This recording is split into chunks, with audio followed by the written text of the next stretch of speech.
Radhe Radhe. Welcome to the beginning of another live Sangha.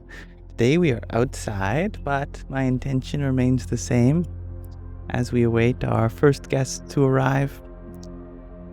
May this be a space of collaboration where we may come together as fellow students of life to uplift each other, relate in one another's experiences, and share positive sentiments. I think the world really needs that. Even if it requires us letting go a little bit of our own ego, I think we're all just a little misunderstood.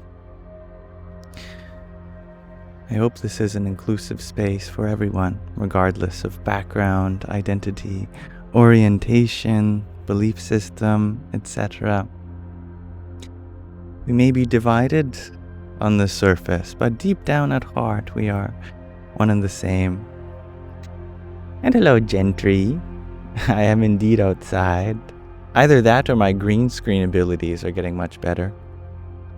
But no, we are very much outside. You can hear cars passing and animals barking, airplanes flying overhead. You are very early though. This is the beginning of our live stream. And hello, Tamasic. Thank you for blessing us so early on with a quintet of roses.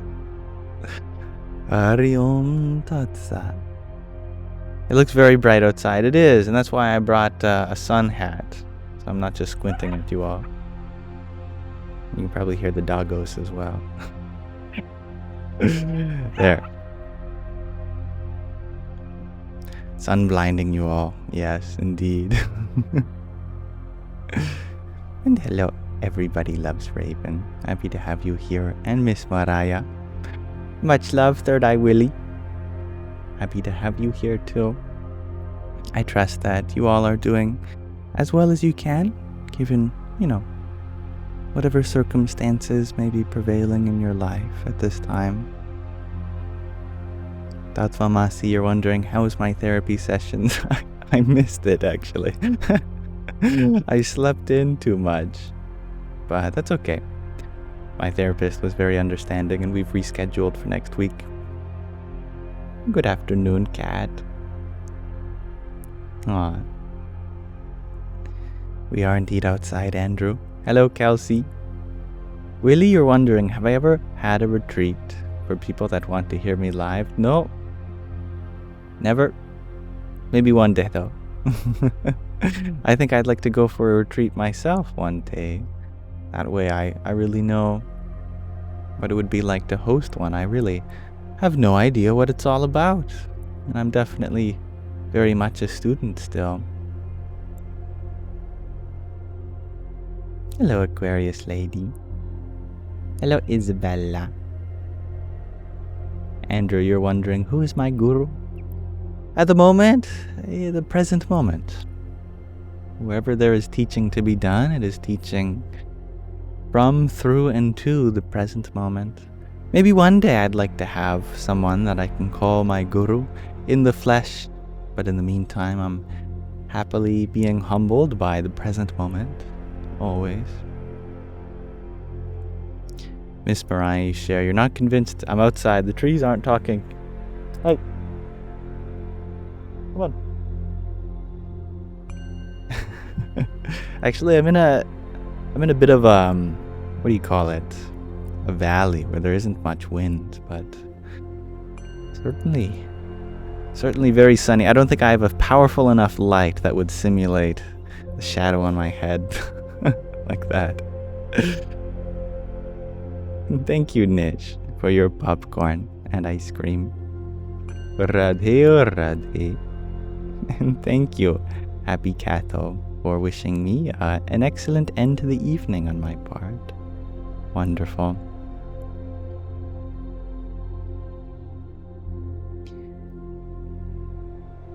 And greetings, Magdalene. And the mighty guy you had asked, who me? I don't know. Who me indeed? Who me? Who me? Atma Vichara. Self-inquiry. Ashley, you ask, do I recommend going to therapy? What is it for? It's one way which we can interface with our subconscious. Oftentimes, it really is just ourselves that is doing the work, but we need a guiding hand to help us introspect and look at what kind of fears or desires or traumas or dreams might be deep down within us that have yet a chance to be expressed or acknowledged. There are many different kinds of therapy, and if one doesn't work for you, then I'd recommend searching for a different modality of sorts. But at the same time, it's not for everyone. It's definitely based on the individual's needs. And it doesn't hurt to try. We need all the help we can get. And thank you, Nish, for your quintet of cloud breads too. Hare Krishna. Now, before we go too deep into our questions and answers, I have a question for all of you. As you know, I like to start my lives with the question of the day, followed by a little reading, and then we can really open the space in just a few minutes. But I really would like to know from you today. I think this is huge. This text doesn't need to be that big. Well, I guess it just needs to be centered. How do you forgive yourself? I think this is one of the most important tools in our journey. All the things we hold to ourselves without letting go can be a big roadblock for growing. So how do we forgive ourselves? How do we move past things like guilt and regret? What do we do to find acceptance with our past and move forward? It's not an easy question, by all means, so there's definitely not a right answer that I'm looking for here. Nor is there necessarily a wrong answer. Hello, Sarahkint. Cosmic, you share by enjoying your own presence. I love that, Katarina. A beautiful thing to do. Nish, you share by realizing what went wrong, finding the root of the problem. Can definitely be a very learning experience. Still working on it, says Sapphire. Yes, me too. That's a big one, says Isabella. Big indeed. Jade, you share, accept that the past does not define you. Only in a bad way, but in a good way too. I like that. Yeah. And thank you, Usha, for your 7 roses, your finger heart, and balloons. Radhe o Radhe. Medium, you share accountability and self-love. Well, I love that. And Volume Kex, you're wondering, what happened to all my videos? I privated them because I was unhappy with them, even though I know many people, such as yourself, loved them. I'm rebranding myself, and I don't expect you to like that, but it's for the better. Thank you, Law Goggles, for your 31 roses. Hari Om Tat Sat. And hello, Veggie, Ellipses, Jank. You share by acknowledging that you're doing your best and that you can reflect on what to do better. Good to hear. Katarina, you share accepting the past as the past and the now as the moment. I like that too. Thank you, John, for your tiny. I hear it saying, Yippee! I'm happy you like the setting, Bobby Sue. Gentry, you share that you forgive yourself with egg rolls. DYJ, you share, when we are aware that is God acting inside us, how can we deny God, you think? It's a good point. Our life is very much guided from within, and even our mistakes can be like divine miracles from which we can grow from. Sorry for the plane passing overhead. Kelsey, you share by detaching yourself from labels. Yeah. Do I need an umbrella? Well, the funny thing is, I used to have one yesterday, but then the umbrella blew away and it shattered a glass table on its way.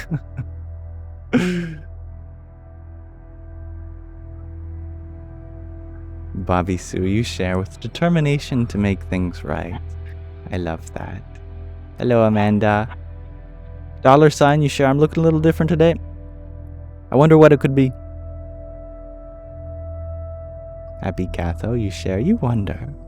This thought has manifested in your mind. The sun shines so brightly. And the is in blue, you wonder, where exactly am I on Earth? I think there might be a little language barrier. Or a TikTok comment barrier, given that it got cut off. I'm in Canada. Kelsey, you share.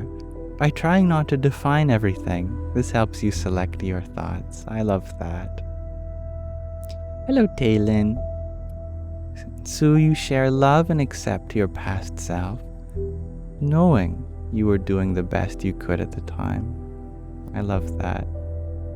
Very true, always. And thank you, Jenk, for your rose. And Tiny as well. Yippee! Thank you, Gio, for your rose. Hare Krishna. And PR, thank you for your cloud bread. Jai Sitaram. Thank you, Usha, for your rosa. Hare Krishna. I could be indoors with a green screen, and you'd think I'm outdoors. This would be a very good green screen, though, indeed.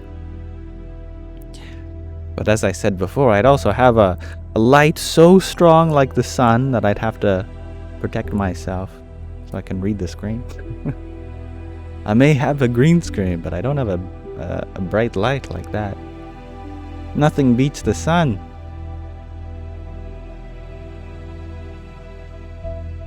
And thank you, Erica, for your heart me and cloud bread. Jai Hanumanji. Alright. Thank you for attending to my question of the day, everyone. I very much enjoy all the ways in which we can learn to forgive ourselves, because I think it's so important. Taylor, you share, you honestly don't know how to do that. That's your issue. That's okay. That's okay. We're all learning. Definitely.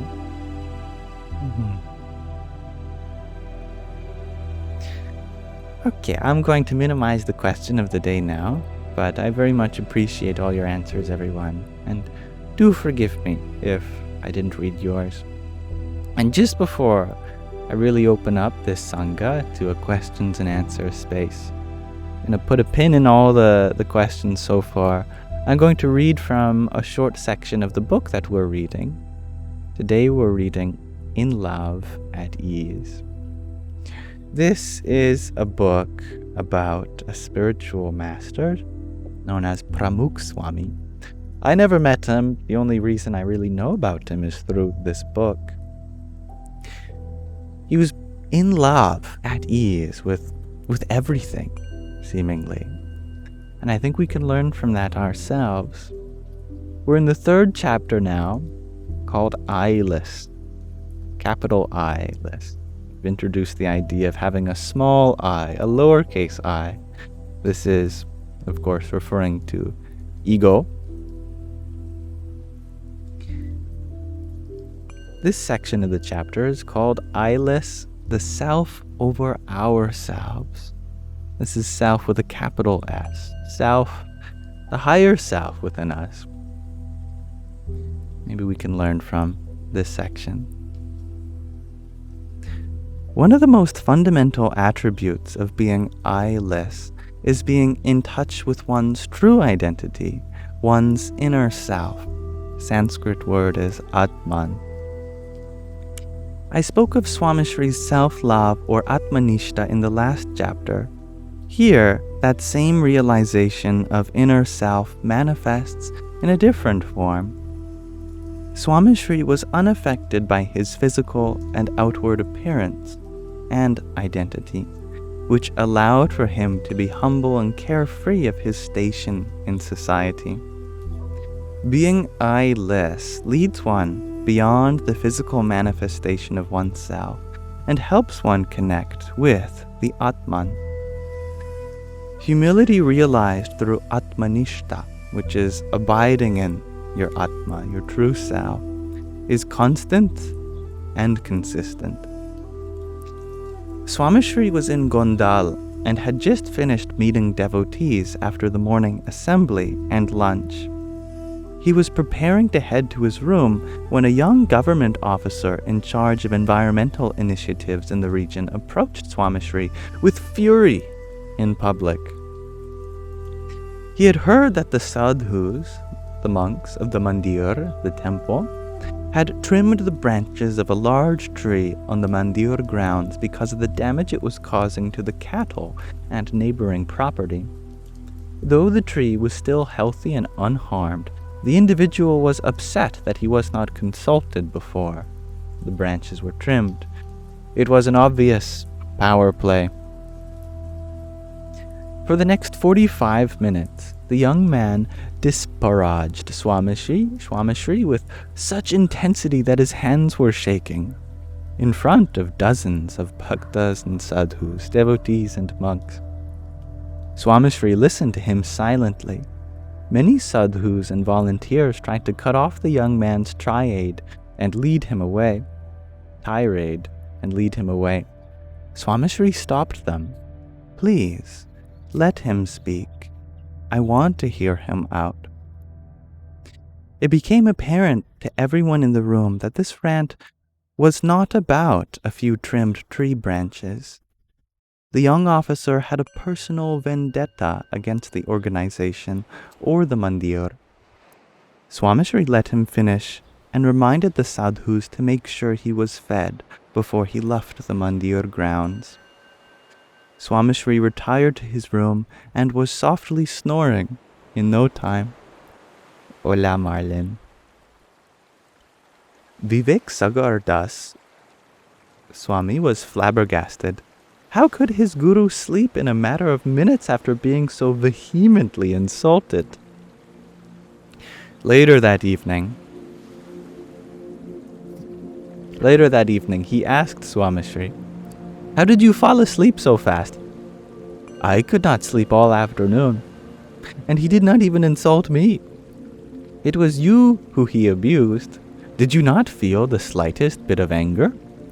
He did not have to insult you in front of everyone, and so ruthlessly, and those words he used to address you."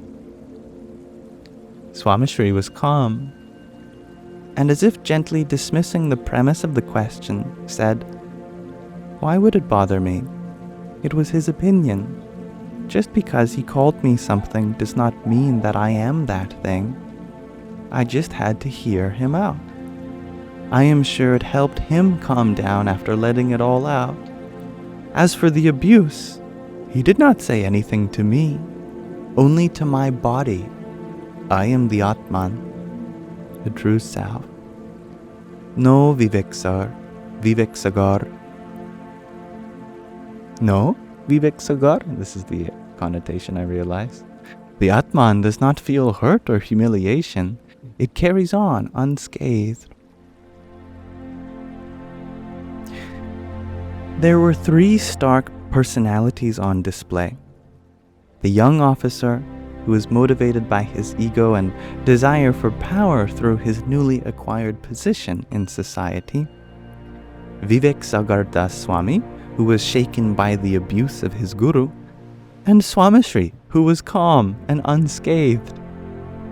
Swamishri's practical application of Atmanishta, abiding in the true self, was on full display in this incident and others when insulted or harassed, without ever asserting his power as a religious leader or influential humanitarian. Swamishri was in touch with his inner self. and therefore unconcerned with his physical and outward identity in moments of unpleasantness or hostility. Swamishri had two steady responses to insult and assault: assistance and apology. As shared above, Swamishri encouraged the sadhus to ask the offender to eat and rest before leaving the mandir premises. When a junior police inspector in a rural village in Saurashtra was caught by his superiors for participating in a conspiracy to falsely threaten and arrest Swamishri, the Guru assured him that nothing would happen to him in retaliation, thereby relieving his anxiety. Furthermore, since it was almost lunchtime, Swamishri also instructed the sadhus to prepare a plate for the inspector and to place it across from his own. Swamishri then asked the inspector to join him for lunch. On another occasion, a cabinet minister from Gujarat intentionally sought out Swamishri while in Mumbai at Paramanand Bhai's house, where he was resting after his gallbladder surgery in 1986. After waiting for all the bhaktas to meet Swamishri, the minister verbally ambushed Swamishri and insulted the Guru in front of the sadhus and bhaktas. Swamishri stopped the other sadhus from interrupting and remained composed and attentive. After almost 30 minutes, the minister finally prepared to leave. Swamishri politely invited the offender to join them for lunch the following day, with the hope that the minister from Gujarat would appreciate a Gujarati meal while in Mumbai, away from home. Good evening, the oracle reads. The next day, the minister showed up for lunch. Swamishri instructed the sadhus to treat the man with the utmost respect and kindness, despite his flagrant behavior. The Guru received the man as if nothing had happened not less than 24 hours ago. Some may argue that Swamishri was being kind to him because he was a minister in the state government. However, the story continues and disproves any such accusation. 2 years after this incident, the same man was in Nairobi and struggling to start a new project of his own because he did not have any contact. He was no longer in a position of authority, nor had any affiliation with any part of the government. In addition to being in a foreign country, he learned that Swamishri was in Nairobi at the same time. He contacted Swamishri and came for his darshan, his viewing presence. Swamishri offered him a seat on the next dais next to him and encouraged his bhaktas to assist him with the project. The personal attendants who were aware of the man's triade 2 years ago in Mumbai were shocked to see Swamishri assisting a man who had insulted him in public. One of them even suggested that he use this opportunity to make the man realize his mistakes and apologize. But Swamishri was not interested.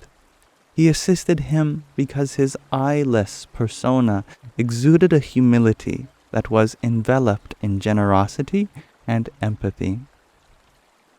He felt sorry for the former minister and forgave him. When one of the attendants brought up the incident in Mumbai, Swamishri responded, "Did that really happen? I do not remember. There must have been a reason why he said that. Maybe he was upset or feeling pressure in other parts of his life. It isn't always about us, you know." Swamishri's Atmanishta, abiding in the true self, allowed him to bear insult with a smile, assist the individual in his time of need, and forgive and forget the offenses. Swamishri realized that not all things were personal. One can withstand these outbursts and sustain a relationship with someone over a temporary gap by taming one's ego. His eyeless persona went far beyond the standard definitions of humility, tolerance, and generosity. It is important to note that Swamishri was not forced to tolerate or assist.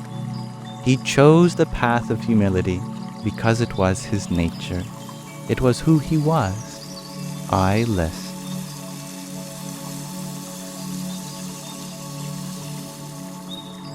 So thank you for listening, everyone. Going to pause our reading of In Love, at Ease there for now.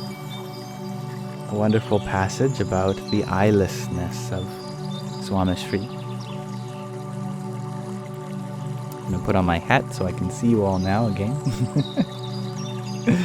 Now we may open the floor up to questions and answers on anything that you wish to discuss. I am your humble servant. I will do my best in order to attend to your needs. Otherwise, you're just welcome to hang out anyway. But thank you, Alan, for the beautiful music play and rose that you sent while we read, or started to read. Jai Sitaram. And Usha, thank you for your finger heart, your pair of roses, and heart me. Hari Om Tat Sat. Thank you, Usha, for your tiny also. Yippee! Thank you, Spiritual Vibes, for your rose. Hare Krishna. Thank you, Isabella, for your finger heart. Here's one for you. Top Darker, thank you for your heart me too.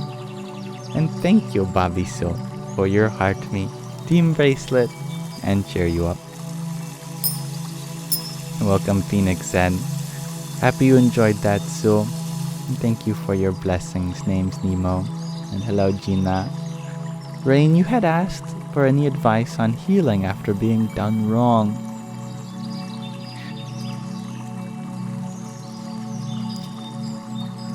I would like to start what I'm about to say with any suffering that you've experienced. I am sorry. Those feelings that arise are very real and should be attended to with honesty and accountability. But also, one can never be truly done wrong by the entire universe. Any particular part, sure. But when we zoom out and see that everything in this universe is working together, then even those moments where it seems like we've been done wrong is also an opportunity to value something, to learn more about our own needs and wants, and to heal and grow. For example, if someone has ever lied to you, that was also an opportunity to value honesty, wasn't it? And you can be grateful for any opportunity in which honesty is seen in a more valuable light. It doesn't feel good to go through such things, but then again, it doesn't feel good to be growing, because always will there be some part of our ego coming into contact with the sandpaper of life, and that roughness is eventually what smoothens us down. It is through difficulty that we become better problem solvers. It is through moments of pain that we become better healers and more empathetic. I believe that holding these perspectives in mind can make it easier to bear the emotions that have stemmed from these situations.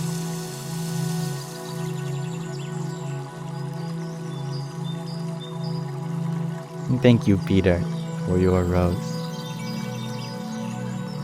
Hari Om Tat Sat. I am outside, Gregarji.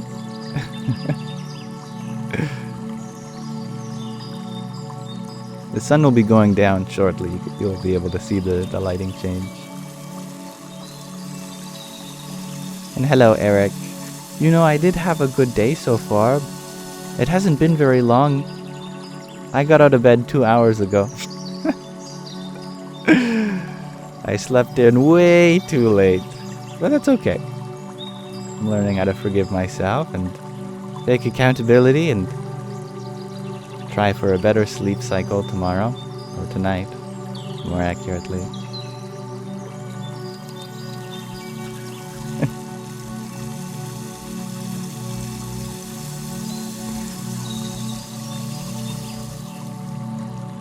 You are from Quebec, Happy Cato, Montreal. 9:21 in the morning, but I'm in the... It's not 9:21 in the morning in Quebec. No way. You mean PM, I assume. Yes, on the other side of Canada, the light is still very much here. As I assume it is there in Quebec as well. A little bit, although it's probably twilight.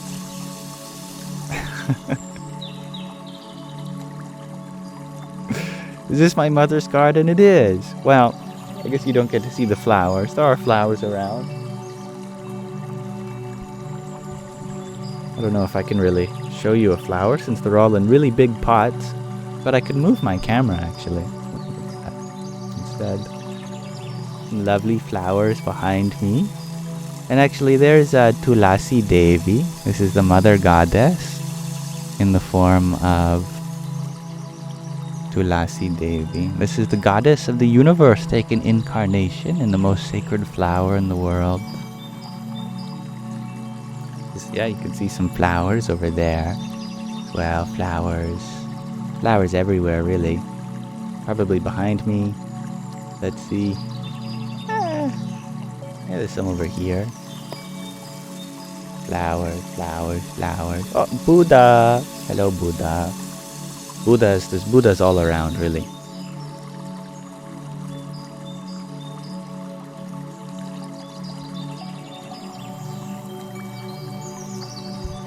Was that sufficient proof that this wasn't a green screen?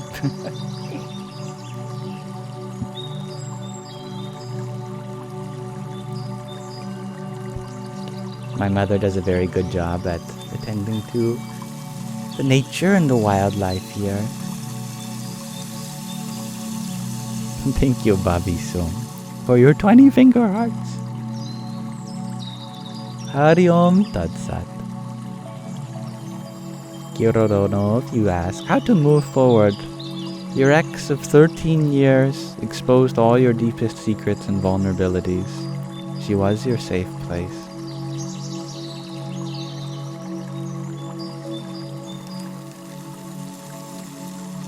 That's difficult.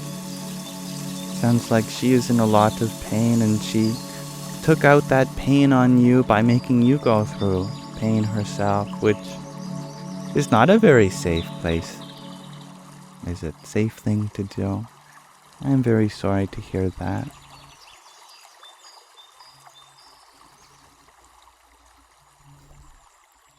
Of course, no one can truly expose who you are.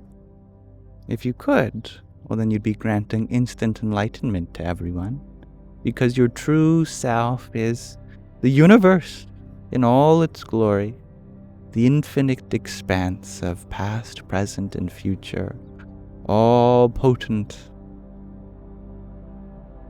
beauty incarnate. How can it be possible to ever expose your true nature? That is the purpose of the spiritual path, to try to uncover who we are. People may try to uncover parts of your personality, but the universe doesn't care about your mishaps. Nor should any true friend or relative care about mistakes that you have made, as long as you are taking accountability for them now. That doesn't invalidate any of the love that you had with them. That love was still very precious. She was your safe place indeed. Just because the way things have ended for now, just because it wasn't in a beautiful way, that doesn't mean that the experiences you had weren't worth it or anything. Definitely not. It is always going to be a learning experience, and that love that she did give you, That's very real. Just like how you have your own parts of your personality that she had a hard time accepting. It's probably something that goes both ways too. And this is definitely a hard thing to accept, that though she loved you very dearly, no doubt, she also had a hard time loving herself. And without that self-love, how could she continue loving you? So the universe has provided you with an opportunity for independence and self-love. Consider this a bountiful moment in which you become so raw, so open, so real. Nothing is hiding anymore. Now that you are in the light, what do you want to do with it? Do you want to hide and grieve? That's valid. Do you want to go for a run and never stop running like Forrest Gump? That's valid. Heartbreak is never easy, but it is always fruitful. That heart may break, but let it break open, my dear. I think the sun has set enough for me to take off my hat. What did you say, Marcy? Can I tip my hat and say, I can fix that? I can fix that. Okay.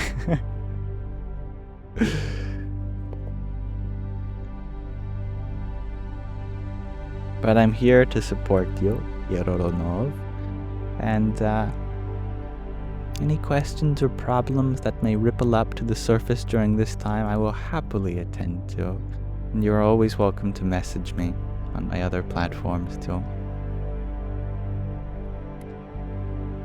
And indeed, G2 Infinity, this is where I recorded all my old videos. Same bush, same sky, same being, in fact. And thank you, Miranda, for your rose. Hari Om Tat Sat. You're very welcome in any way in which I can connect. But I can always do a better job at listening and understanding your needs and wants. The heart wants what the heart wants. And sometimes the heart doesn't know what it wants. And so there's just this meow. You know, speaking cat is very easy actually. Most meows just mean two words. I yearn. Anytime a cat goes meow, it means I yearn. I yearn. What is the cat yearning for? I don't know. Maybe it knows, maybe it doesn't know, but it's yearning. I think our heart does that too. Meow. I yearn. I yearn. Let it yearn.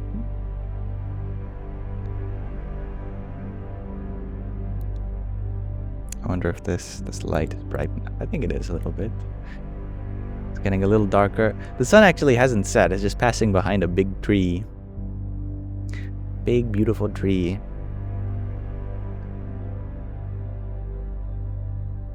Thank you, Miranda, for your rose too. And Isabella, thank you for your trio of roses. Phoenix, you share this is your favorite channel. You always feel more centered for healing when you come here. Aw, I'm happy to hear that. Miranda, you're wondering, what are my current intentions, manifestations, and mantras, please? Well, today, let's see. I stare out the window and I said, oh Lord, can you please guide me to having a better sleep schedule? Seriously. I said, can you please guide me to everything I need to say, do, or hear today? Everything I need to know. Everyone I need to help. And above all, please guide me to finding more love in my heart towards you, the divinity within all.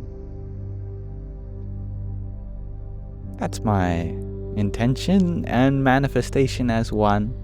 But my mantra, I do my mantra every day. Hasn't changed. Feels good to specialize in one mantra. You become a master of a singular set of sounds. You unlock their infinite potential. And thank you, Shakira, for your rose tone. Jai Sitaram. And Miranda, thank you for your trio of roses. Hare Krishna. And Aquarius Lady, thank you for your tiny. Yippee! Lior, you are wondering, what is the most beneficial thing to believe when everything else seems to let you down? Yourself. Exactly what Chrysalis Tarot says. Don't believe in anything outside yourself. It's the one true possession you have, is your own life. Believe in that. Everything else in the world, it may come and go. Even our family, our loved ones, our job, even our knowledge in our mind.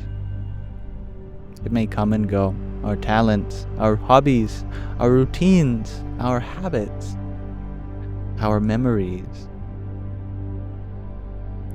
our material possessions, our home, our health, our car, our neighborhood. All of that is subject to change. But the one thing that is not subject to change is the subject of the change, you. Believe in that unchanging being that you are, witnessing this whole life pass by.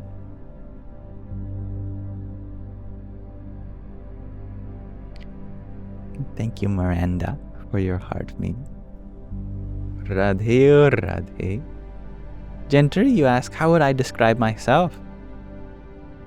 I would describe myself as the sound of a cat's purr, the breeze in between the leaves on the trees, the crashing of the waves on the seashore, the thunder after lightning strikes, the sound of car tires against pavement, birds chirping, D sharp minor,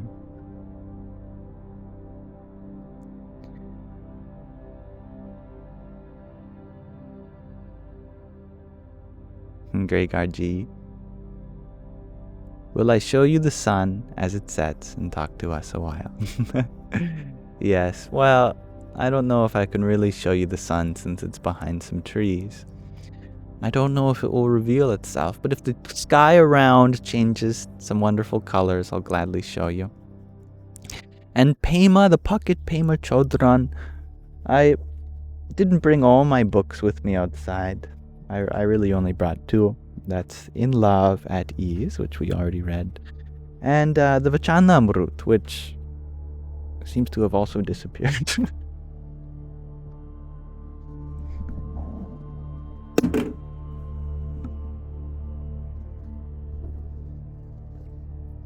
Oh well, quel dommage. Marlon, you share that you are sad right now. That's okay. Sadness is a beautiful emotion. Feel that sadness. Allow yourself to be sad. It's okay.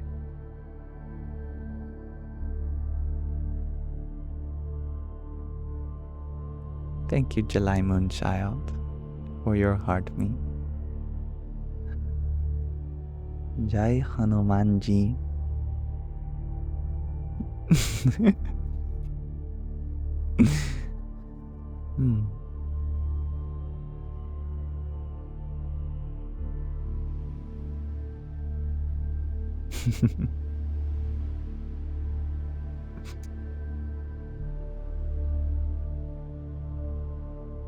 Rain, you were wondering, how long do I plan on being live tonight?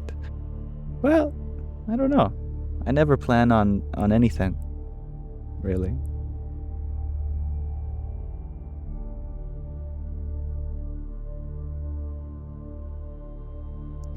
Paint with Jimmy, you had asked a minute ago, do I ever experience depersonalization or derealization? Definitely. Every time I meditate, that's my goal. As the great sage Ashtavakra says in his Gita, abide in awareness with no illusion of person. You will be instantly free and at peace. And later he says, this whole reality appears in you as a mirage, like a snake in a rope.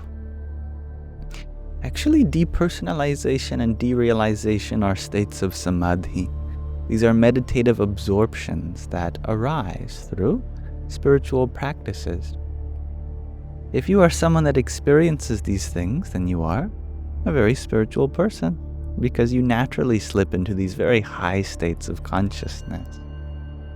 The difference is you are unaware of why this happens, whereas a yogi intentionally does so. The truth is you are not this body, not this mind, nor does this world have any inherent substance to it. Derealization, depersonalization is actually a kind of realization, kind of impersonalization, a merger with that source. However, it can be done in a more healthy way, in which you comfort the mind while it is being disidentified with.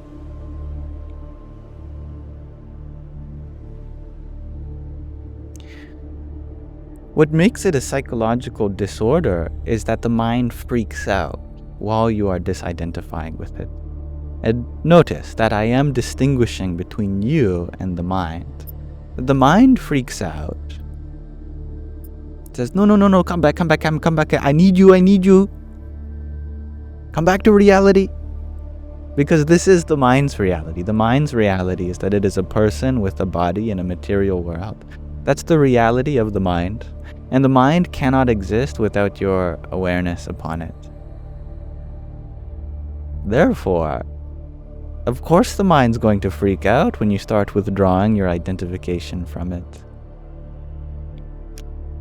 So, to turn this from a disorderly process into an orderly process, take care of the mind, console it, affirm to it, I will be back. I will not be going anywhere. As long as I have awareness, I will require a body and a mind in order to interact with this world. This world is necessary for my spiritual growth, but so is taking this moment to have some space between myself and you. I will return, O mind, you are loved. So instead of trying to stop yourself from depersonalization or derealization, affirm to your mind that it's a temporary absorption that you are taking for spiritual purposes, and you will return. It is like going AFK. You walk away from the keyboard, and it's if the keyboard had a little bit of sentience. Oh no, the user has walked away.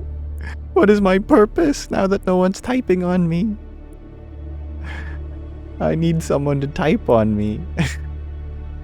The keyboard of the mind says the same thing, freaks out.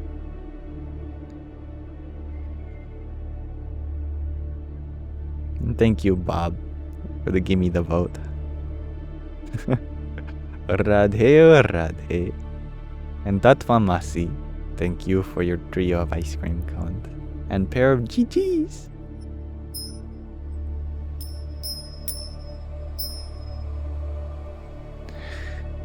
But yes, you are right, Kelsey. Depersonalization, derealization, they do arise from trauma. I would like to add to the psychological perspective, the spiritual perspective of samskars. These are impressions that carry over from past lives. that in the yogic model, all the sadhana, the spiritual work that you did in your last life, it carries over. But how does it carry over? Well, according to your own karma, your actions, the universe sets up circumstances which bring these abilities out again. Unfortunately for the yogi, this usually means going through trauma early on in their next life, so that they can tap back into their spiritual abilities like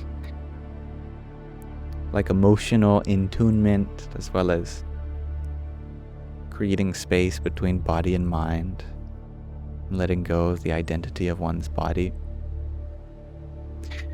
If the spiritual practice is not taken up, then they can develop into psychological disorders. But keyword on the word disorder. All you need is a bit of order to turn these illnesses into abilities. That is where sadhana comes in. A disciplined spiritual practice in which you attend to your mental health in a way that not only validates it, but uplifts it onto a spiritual plane.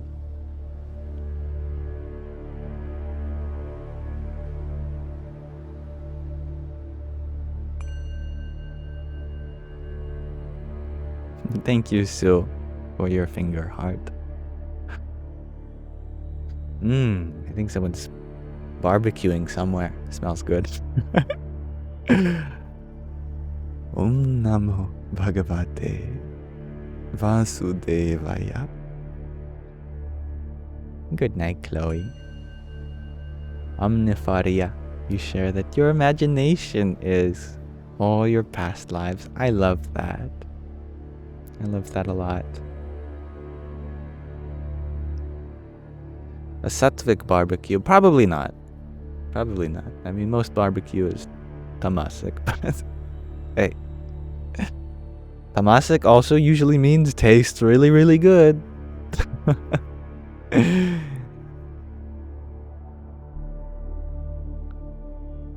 Happy Catho, you ask, do I think that being in such an awakened state of consciousness tires you out and drains a lot of your energy, considering you also exert a significant amount? It's a good question.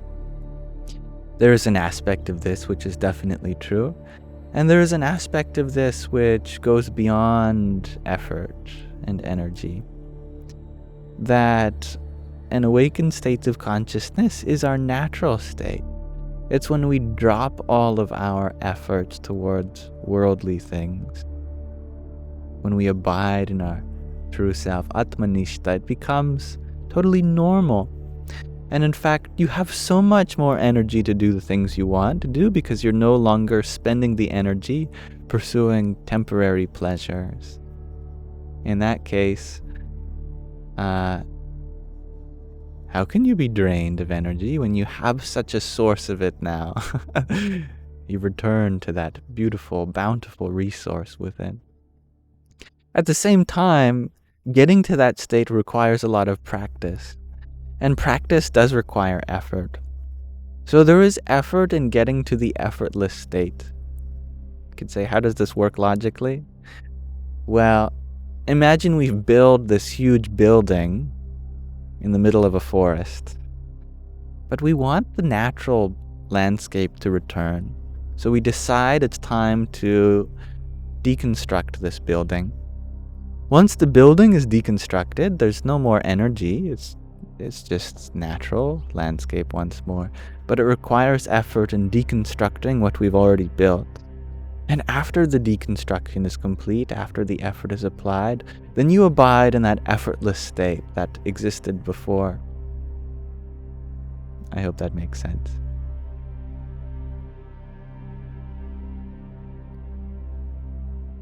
Thank you, Sylvie, for your rose.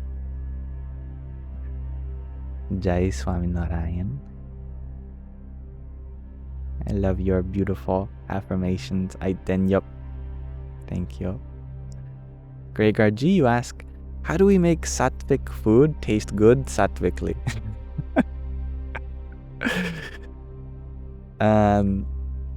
Yes, that does require a little bit of a shift in our current tastes. A lot of our tastes are acquired What we say that we love to eat today, when we were babies, oh my goodness, we would spit it out immediately.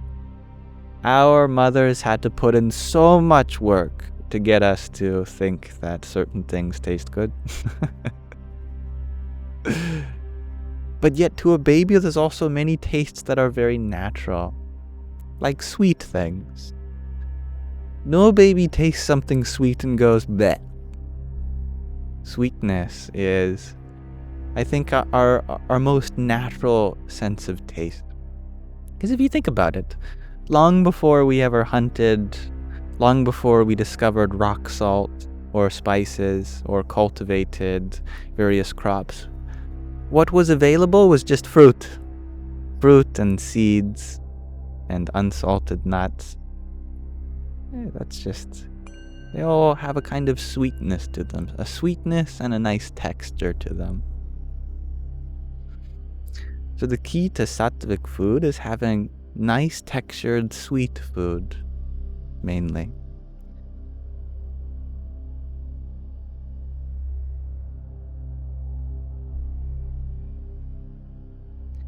Unfortunately, most spices are considered not Sattvic, they're Rajasic, such as salt or other spices. At the same time, one should never eat bland food, because blandness is a mark of tamas as well. One should have spiritually energizing food. That's not mentally energizing, but spiritually energizing. What does that mean? Sounds very mystical, but just like an apple. Apple and an orange. It's not like drinking coffee, not that kind of mental, energetic component, but it sits right with the soul. Roland, you ask, is cocaine energizing? That would be Rajasic, a Rajasic form of energy, where it momentarily heightens the state of the mind, but then there's a collapse afterwards. And it's that collapse that we're trying to avoid in a yogic diet. And it's never a moral argument. That's why I feel very free to answer this honestly. That we can consider everything without judgment and then ask openly. Even this substance, this illicit substance, is this Sattvic, Rajasic, or Tamasic? Well, it's clear that it has that drop afterwards, and that's what we're trying to avoid. So it could be considered Rajasic.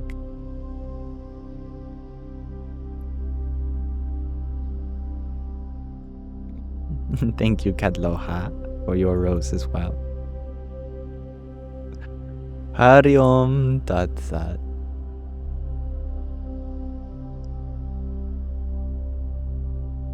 You love coffee, Aquarius lady. Yes, it is. It is a way to counteract too much tamas. Tamas is all the qualities in us that bring us to sleep. If we have too much of that, then Rajas counters it out. But if you have no tamas in your system, then you don't need any Rajas either. So eliminating tamas also eliminates the need for Rajas, then you can engage in Sattvic sources of energy.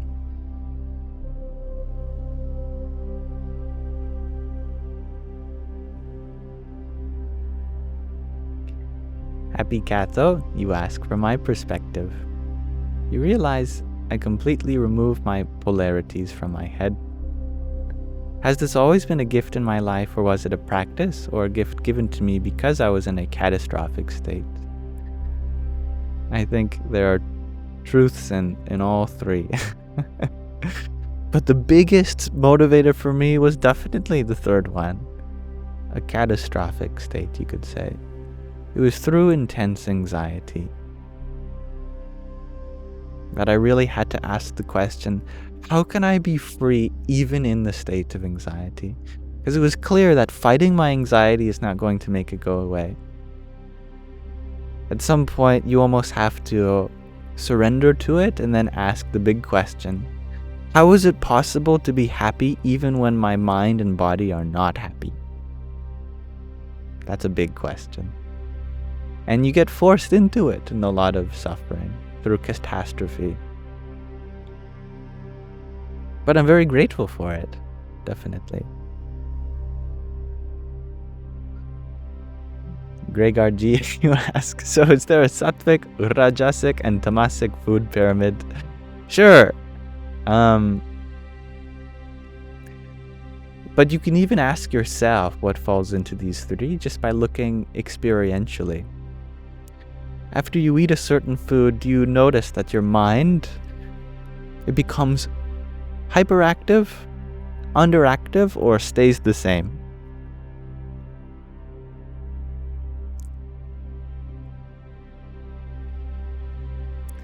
In our Western culture, it's normally it becomes underactive because our food is mostly tamasic here. These are really dense foods that are just heavy. You eat something and then there's no swimming for the next 30 minutes. My goodness, you're taking a nap. You're having a food coma. In Europe, it's not as tamasic, it's more rajasic than anything. Lots of different spicy foods. Asia as well, very rajasic, where your mind state becomes hyperactive a little bit for a while after you eat. But if you're I don't want to use the word serious. If you're crazy like I am, you become sensitive to diet so much that the one way to keep your mind steady is to not indulge in food that either decreases or increases its activity but stays the same. And you can discover this by looking at your own diet. With what foods do I eat? That night I have trouble sleeping, or that night do I sleep too much? With what choices in my diet do I become more friendly, more easygoing, or more bitter, more salty? What diet choices do I become more sweet rather than bitter or salty?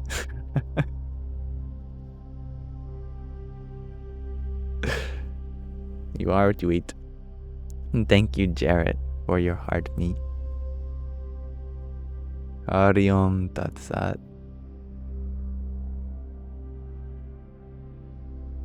I agree, Sky Guardian. Let us read from the Vachanamrut. I just have to find it. I know I brought it out, but I think I'm sitting on it. I'm wearing pajamas.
I guess I didn't bring it in, so I went inside, I got it. I also got the pocket Pema Chodran, so we can read that as well for you, Gregor. I know you asked for it.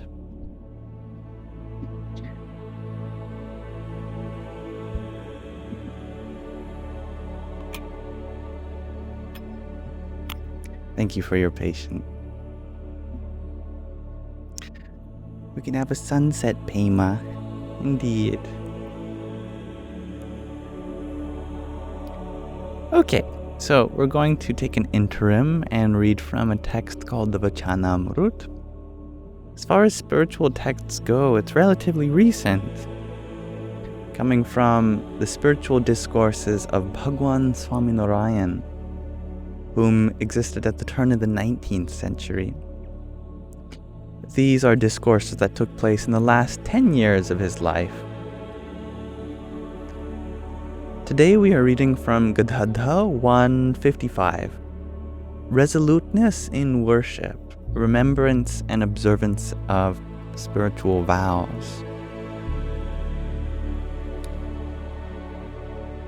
It's a relatively short one. I'll do my best to translate the Sanskrit, because often there's a lot of it. I am in PJ's Suspicious Bee. On Mahavadhi the 11th, Samvat 1876, which is actually the 10th of February, 1820, Sriji Maharaj, Swaminarayan, was sitting on the east-facing veranda out of his own residence in Dada Khachar's Darbar in Gadadha. He was dressed entirely in white clothes. At that time, an assembly of sadhus, monks, as well as devotees from various places had gathered before him. Then Sriji Maharaj said, "Please begin a question-answer session." Thereupon, Muktanand Swami asked, "Why is a person unable to maintain steady resolve in worship, remembrance, and spiritual vows?" Sriji Maharaj explained, "A person's resolve does not remain steady due to the influence of adverse places, times, actions, and company." This goes into the concept of Sangha, and the highest point of control for this whole human system. It's the places, actions, times, people that we associate with that make the biggest influence on our lives.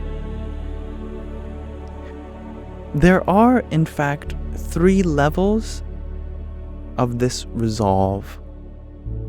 The highest, the intermediate, and the lowest. If places, times, actions, and company are extremely adverse, then even the highest resolve is dissolved. What then can be said of the intermediate and lowest levels of resolve? If, however, one's resolve remains exactly the same despite the influence of extremely adverse places, times, actions, and company, then the force of good deeds and merits previously performed by one must be extremely powerful. If, on the other hand, one's intellect becomes dirtied despite extremely favorable places, times, actions, and company, then it is because one must have committed a grave burden or spited against a great spiritual being, either in a past life or in this life.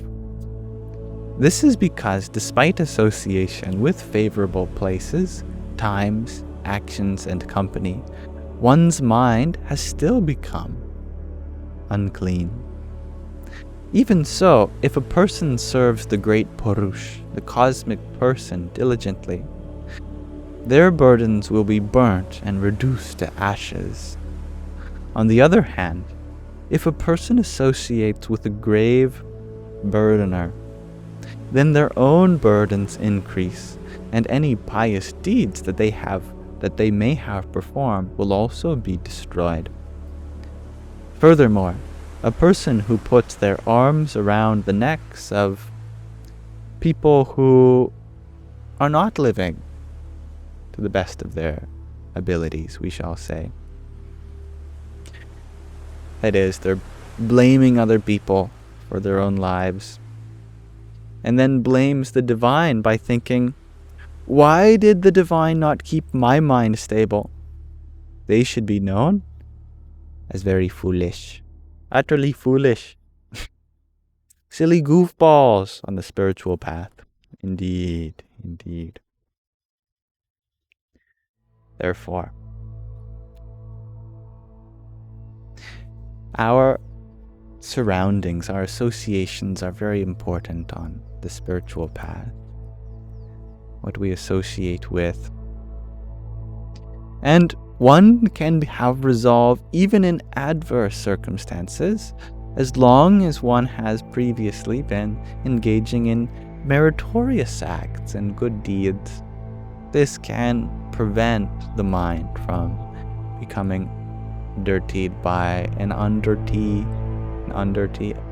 unclean situation around us, so to speak.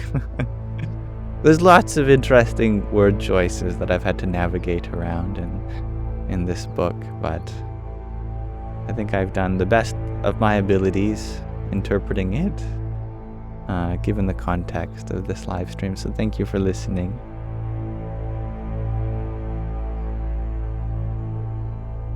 Now we may return back to our regular Sangha. Thank you, Jared, for your campfire and your hat and mustache. Radhe Radhe. And Corey, thank you for your heart meat. Jai Sita Ram. Cookie you share. Well, you're a goner from earlier years then. Don't worry. There is always ways in which we can take accountability for our past, definitely. We are not defined by the sum total of good deeds versus bad deeds, but by the effort we take in taking accountability for the bad deeds and being humble through our good deeds. That is truly the measure upon which the divine views our own lives. Are you humble and taking accountability? Good. And it doesn't matter exactly what you have done as long as you are exceeding in the values of humility and accountability. One could have made only mistakes their whole life. But if they take accountability for each one, then they are a holy person. Similarly, one could make only good deeds their whole life. But if they're never humble with any of them, then how can they be considered a holy person?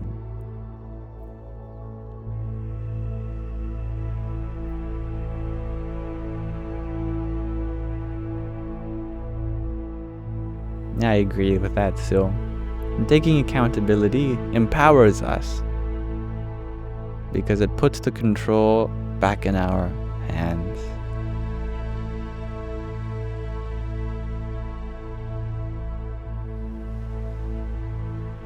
Sayuris, you are wondering, where do I live? I live in Canada.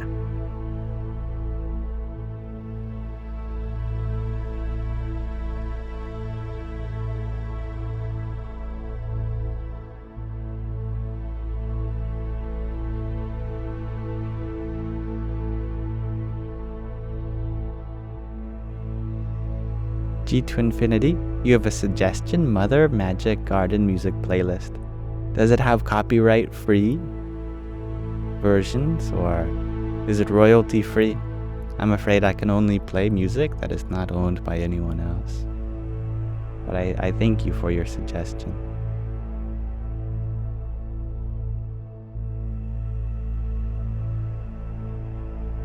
Chelsea, you share, you listened to the mantra playlist today. It was healing on your nerves. I'm happy to hear that. The one on YouTube where Sky Guardian has clipped out the mantras that we've done together. It's wonderful.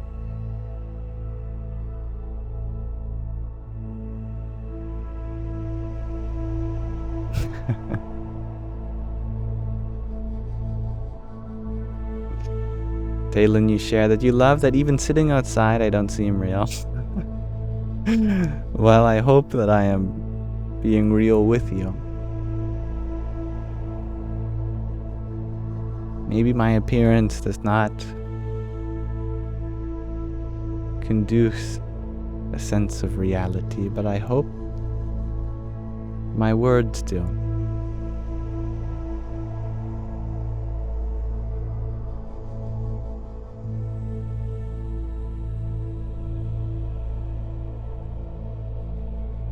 Eric, you had asked, when I was a kid, what did I see myself doing as a living? I wanted to be an inventor when I grew up.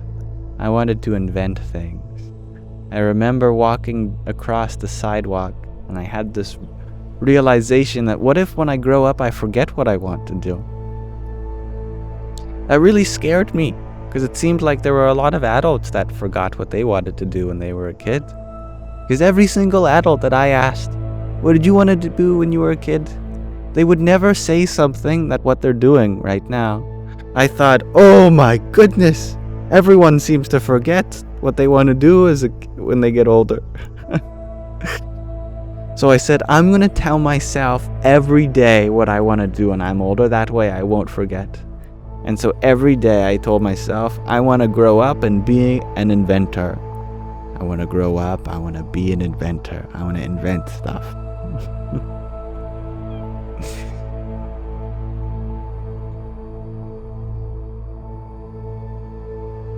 Thank you, Isabella, for your finger heart. Hari Om Tat Sat. And yes, that is my cat Sandy in my profile picture. Boots with the fur. AI Tim, you're wondering, do I post my lives on YouTube for posterity? I don't know what the word posterity means. I'll be honest with you.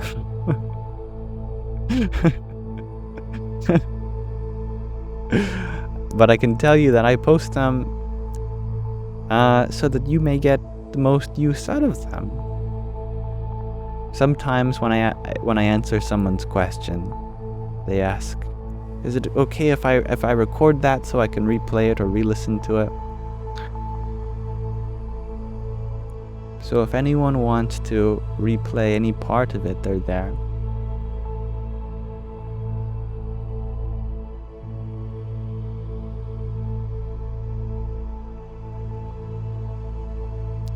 Jason Young, you are wondering, how do I support myself financially in today's world? All the support that I require right now is funded by viewers like you. I never feel the need to ask for it because your own innate generosity just happens to be more than enough for everything that I require. It doesn't cost a lot to feed me. I'm not exactly one who goes to restaurants or goes to movies or anything like that. So from what I make during these live streams, that covers everything, really.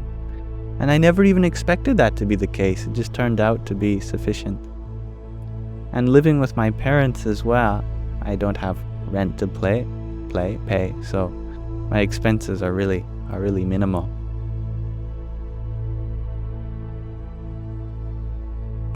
And thank you, Strawberry Star Bunny, for your rose and pumpkin spice latte. Hari Om Tat Sat.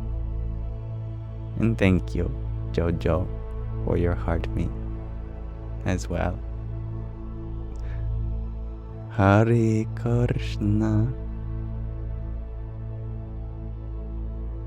Tatvamasi, you had asked, what is the difference between a scare, prank, fear versus fear of heights, for example?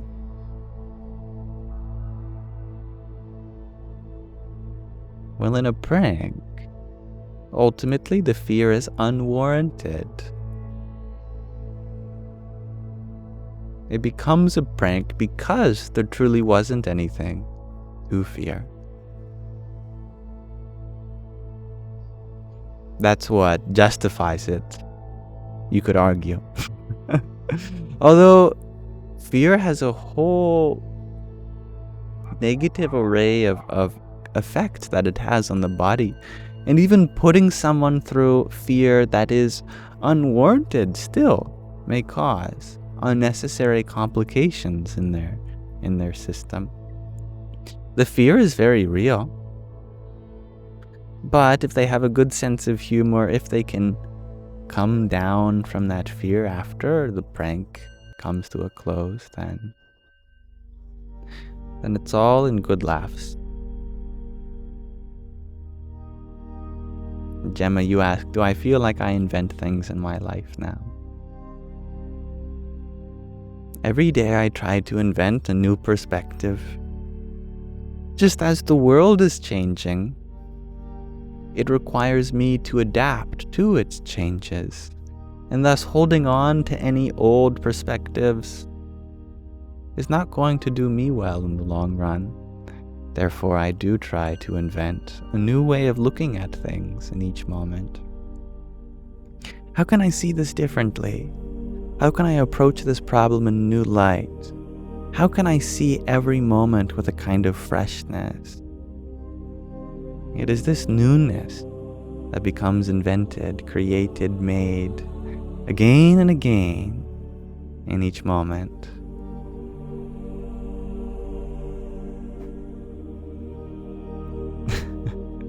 Yes, I know, Sky Guardian. You have a lot of yam homework. It's okay, you never have to continue with anything you sign up yourself up for.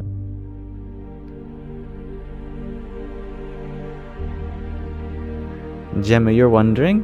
You've been wanting to ask what I've been saying. Is it a mantra? Yes. Hari Om Tat Sat. Radhe Radhe. Jai Sita Ram. Jai Hanumanji. Om Namo Bhagavate Vasudevaya. Hare Krishna. They're all mantras, particularly related to the form of the divine known as Radha Krishna, the cosmic couple.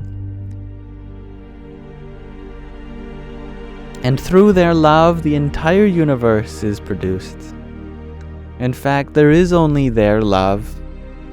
Wherever there is love between two people, we are just vehicles for Radha and Krishna's love, so that they may love each other through all of us.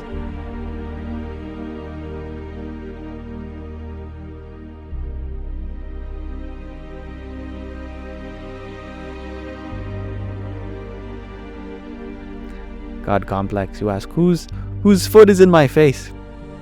It's yours. Coochie, coochie, coochie, coochie, coochie, coo. Ticklish, I see. Jason Young, you really liked my old posts on math. Will I do any more? Maybe. Although I will always have love for math. No matter how much math I did, it never made me a better son, a better brother, a better friend. It never helped with my anxiety or going to bed on time. Actually, I would stay up all night doing math and I'd sleep during the day. I love math, but I love my life a lot more. And I wish to have a healthy one. And that does require me to put my time and effort into different things now.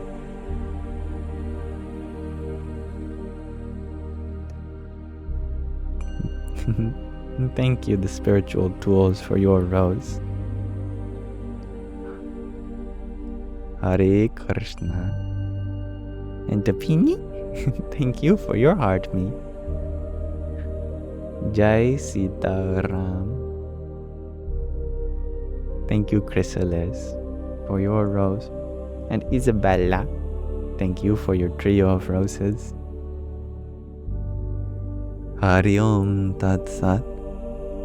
Oh, the sun's peeking through the trees again. Truth Seeker, thank you for your heart, me. And thank you, Aquarius Lady, for your beautiful hanging lights. Om Namo Bhagavate Vasudevaya. Thank you, Jordan. We're all on the path together. Good night, Gemma. May you have meaningful dreams and a restful sleep.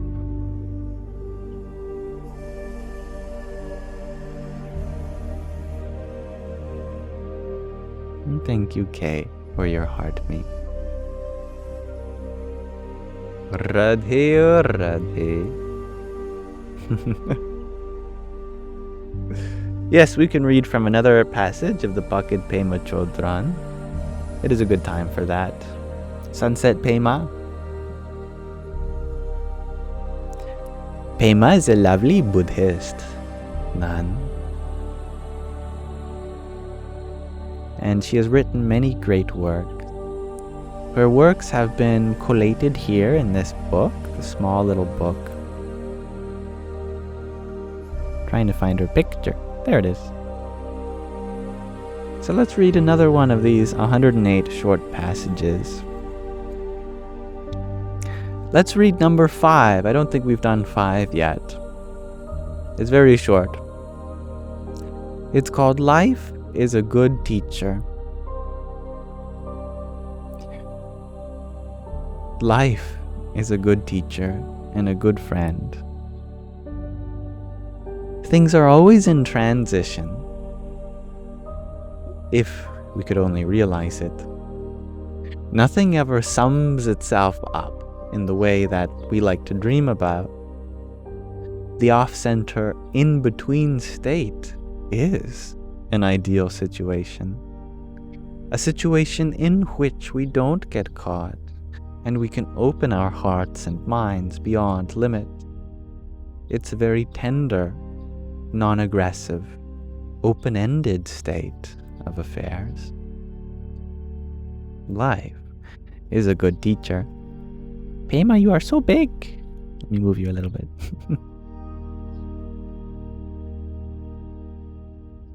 Thank you for listening. And you can you wanted to hear number 11. Let's see, have we done that one yet? No, we have not done 11 yet. 11 is called Our Birthright. I loved the last one. I'm sure I'll love this one too. Thank you for recommending it.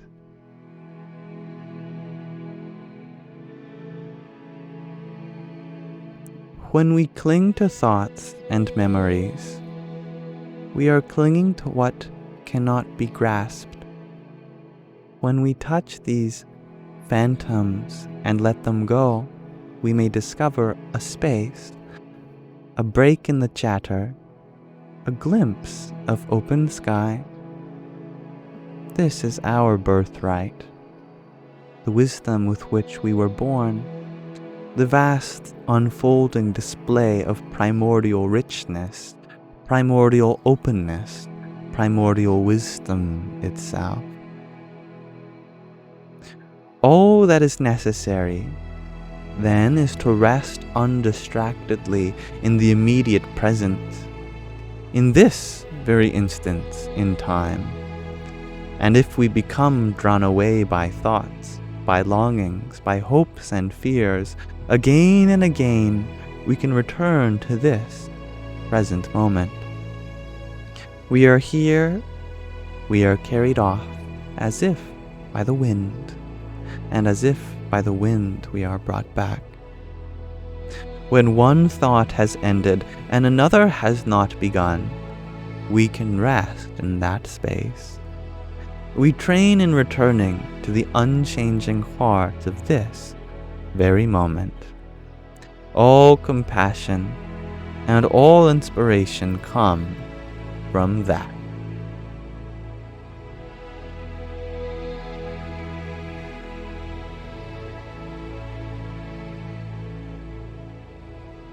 Thank you for listening.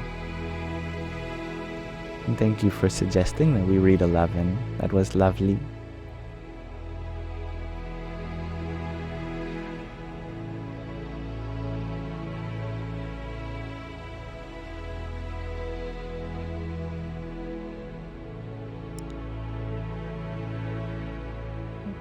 a user by the name of Jesus is your God, you ask, do I follow Buddhas?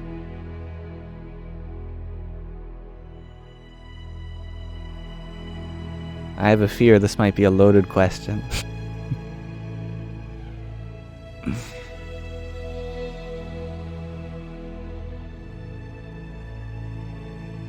Just one question. It's always just one question.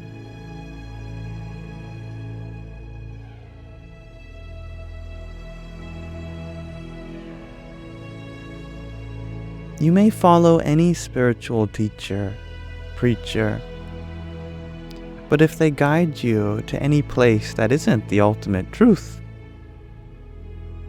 then they are no guide at all. For truth is one but spoken about by many different names.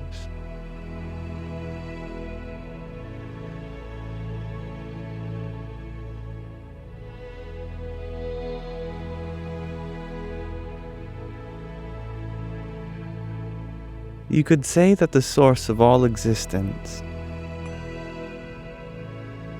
is at the top of a mountain. One person tells you to climb up the western face, another the east, some the north, some the south. Nowadays, climbing Mount Everest has become a commodity. Those in the north say you should follow this path. It's easier, it's meant for you. Those in the south, well, they're very competitive. They say, no, we have a better path for you this way. But whether you go from one route or another, you reach the same top, don't you? There may be some competitiveness in the path, but there's also a lot of diversity. It is within the diversity that there is a whole assortment. An assortment of paths that are different, one for everybody. Someone who is very desperate to reach the top, they may just scale the sheer walk wall directly, without any safety harnesses. They want to conquer the world. They have no use waiting for the next. They will take the most available path. Other people enjoy the scenic route and they take their time. Some may even spiral up the mountain. It seems as though they are taking different directions. But as long as they are ascending higher and higher, they will eventually reach the top.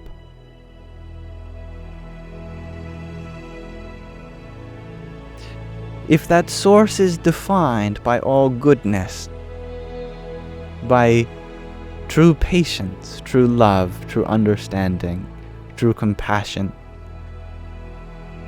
then in order to gauge whether you're on a path that goes higher or not, you just have to ask yourself this very simple question.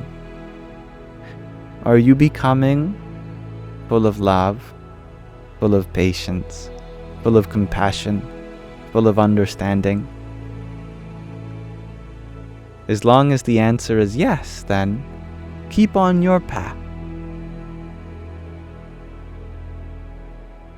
You are on the right one.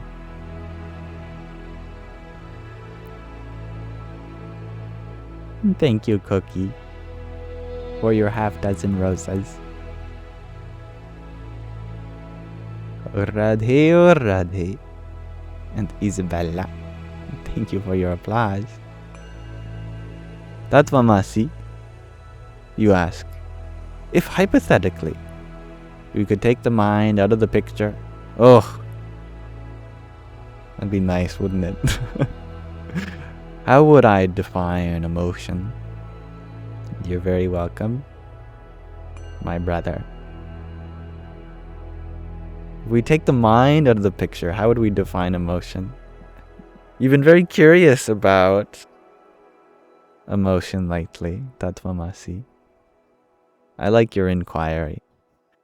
May I ask, was there something that spawned this? Was there an emotion in your life that from which this inquiry has arisen? I'm very curious. You don't have to answer. I think it would help me to know the context from which this question arises, since I see you've been wondering about emotions and the connection between the body and mind.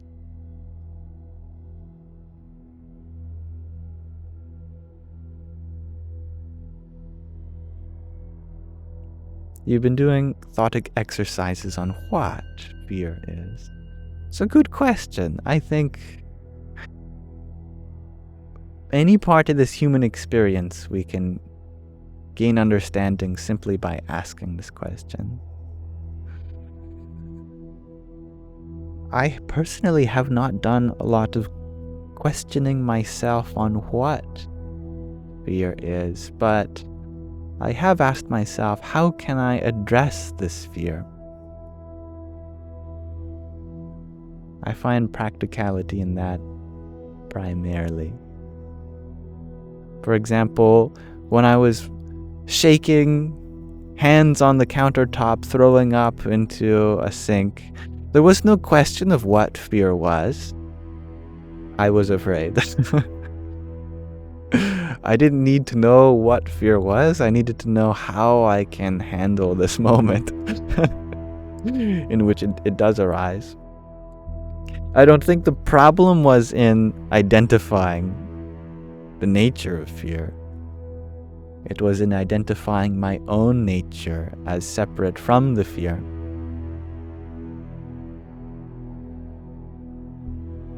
I like your very precise answer though, Gobs. Fear is false evidence appearing real. It's a lack of understanding of something. I like that. For in true understanding, what is there to fear when there is no unknown? Yeah. We slam a word fear and the experience becomes conceptual.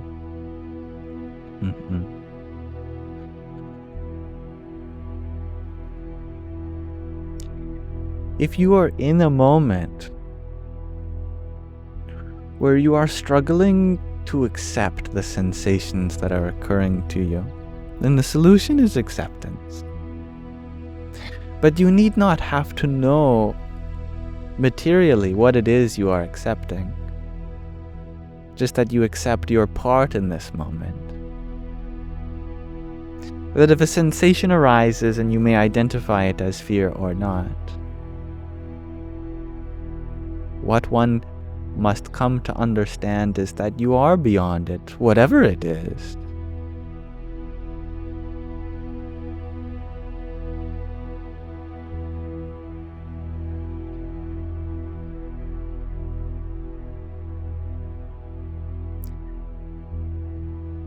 It may provide some comfort to label or categorize the nature of the fear. But bringing yourself out of any category, out of any label, now that is truly what transcends fear.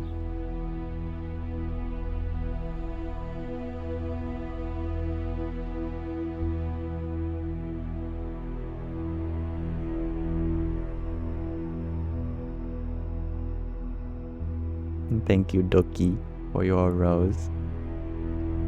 Hari Om Tat Sat. I keep dropping my mouse. I'm glad it's not a real one.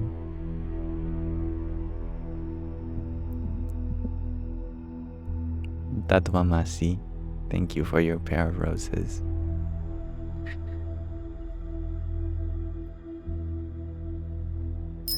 You shared that you're trying to see if you understand something deeper, and maybe it's easier to let go.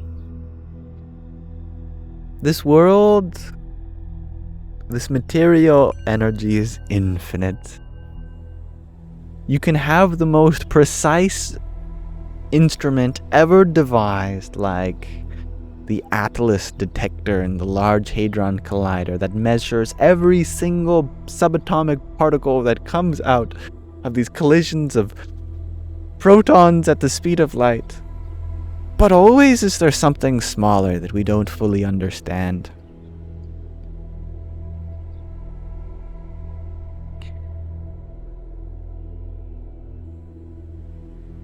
At some point, Sharanagati has to come in, which is surrender to even that which you do not know. That you hold just one piece of knowledge above all else, and that what you are is an immortal soul. That's the only thing to understand in this life, really. If you understand just this point, that you are Atman, and Atman is indivisible, indestructible, unattached, formless, nothing can get to it, then there is no need to understand anything other than just that. All fears dissolve with this higher knowledge.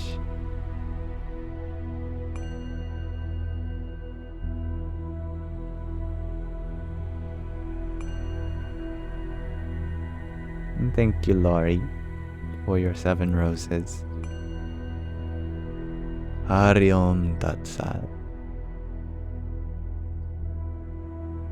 And thank you, Duki, for your gem gun. That's very cool that you sent a minute ago. Thank you for that. Hare Krishna. And Babisu, thank you for your pair of finger hearts. Hari Om Tat Sat.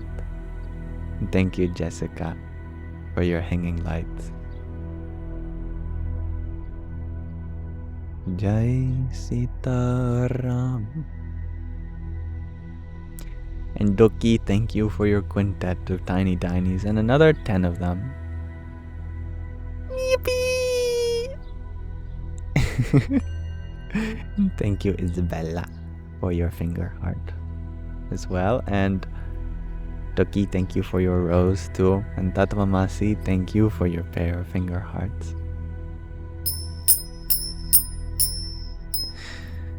It is fruitful to ask these questions about fear. Definitely. Coming to understand fear will only increase your understanding. But it can only ever increase your understanding of yourself, as all things do. All forms of knowledge really chip away at ourself. So, if self-knowledge, Atma Vidya is what we're ultimately looking for, then we can go directly to the self and discover what it's all about.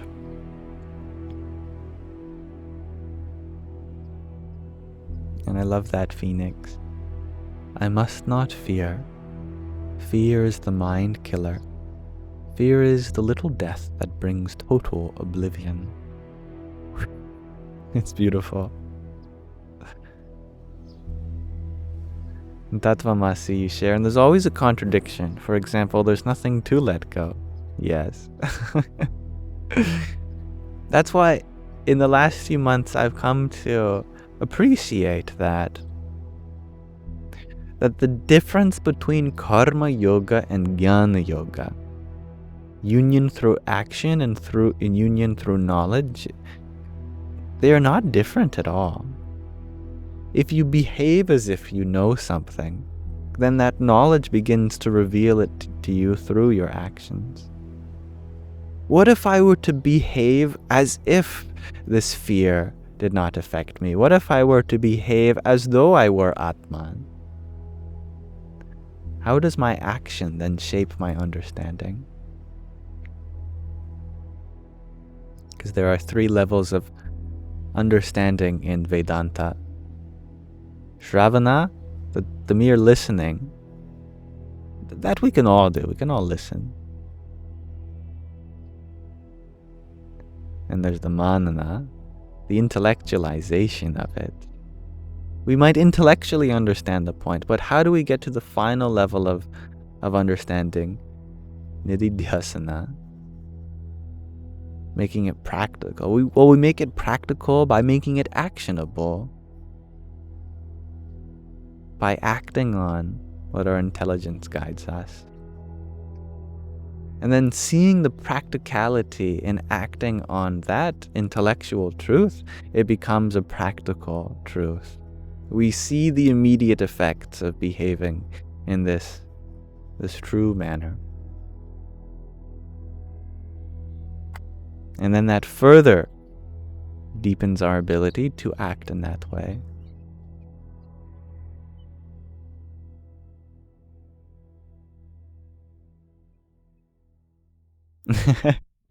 That's a good point, Sattvic. You think defining fear as a lack of understanding may not be the full picture. You can fear things you fully understand. Understanding can also bring fear. In your opinion, it's just a survival mechanism on whether something will harm you or not, and a motive to flee. I like that a lot. There is a practicality in fear, definitely. A kind of carefulness to attend to this human system.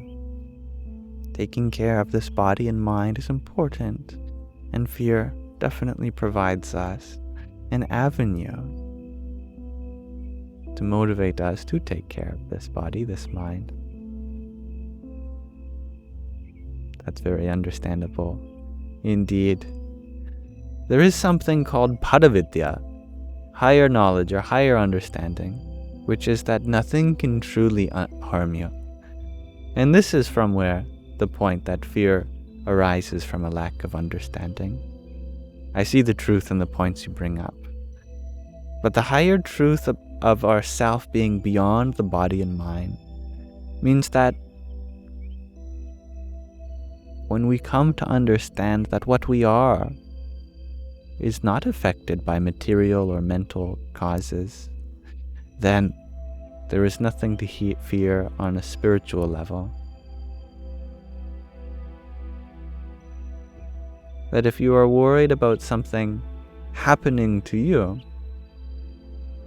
sure, an adverse situation may arise within your field of experience, but you, the experiencer, the knower of the field, that is forever unaffected by whatever sensation arises, good or bad.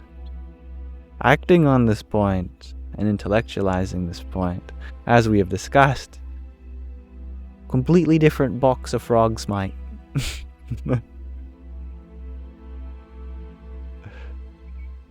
You love this track, G to Infinity. Oh.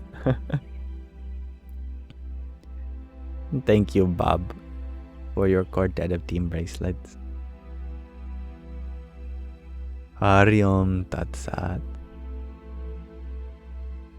Isabella, you share that you're a great listener, if any. Definitely. Oh, a little mosquito. Hello. Hi. You hungry for some blood? You take it from my nose? Why did you take it from my hand? I don't want my nose itchy.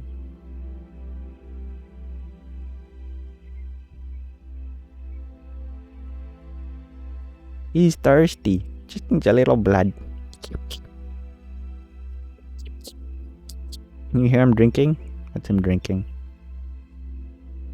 Alright.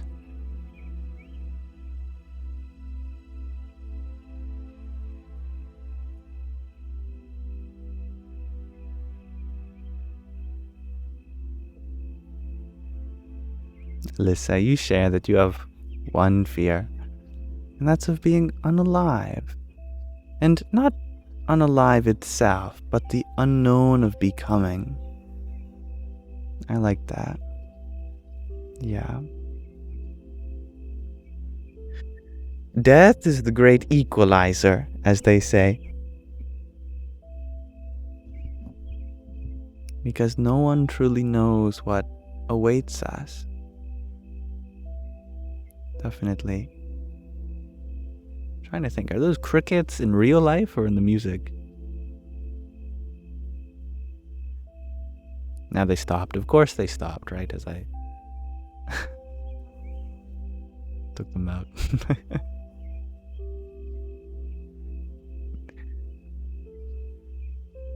The good news is that no one can ever take your life away. They may take your body away. They may take your mind away. But your life, that is yours. It is your eternal possession. Your aliveness is what makes you you. How can what makes you you ever be taken away from you? Consider anything, like this book. You could say, what makes this book a book?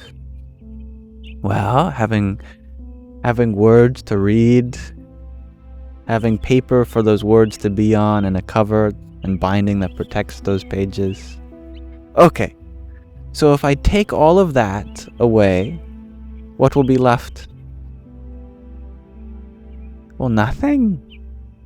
I will just have rearranged the book and put it somewhere else. If I take the book and I take the book out of the book, well, wherever the book may be, the book is still the book. Never is there a moment where what makes a book, that essence is taken from itself.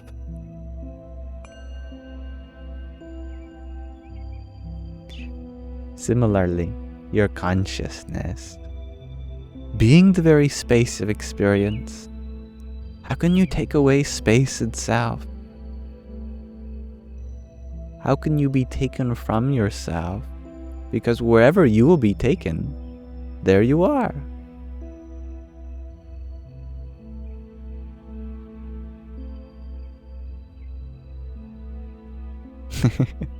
Thank you, Pidge, for your paper crane and your heart me. Oh, Mosquito, now you want to suck from up there? Alright.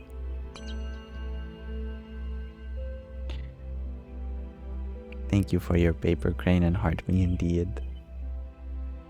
Hari Om Tat Sat. And Anna, thank you for your heart me and your 9 roses and a trio of tiny tinies. Yippee! I am outside, indeed. I like that, Sattvic. Reincarnation is just a man trying to eat ice cream. Reminds me of another saying. Enlightenment is just putting your pants on.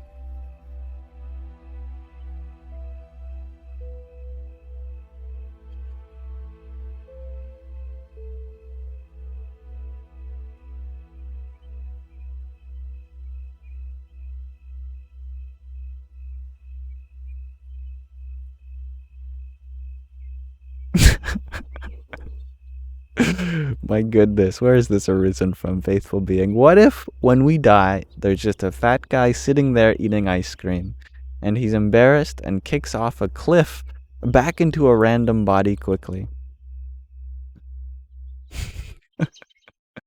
I like that.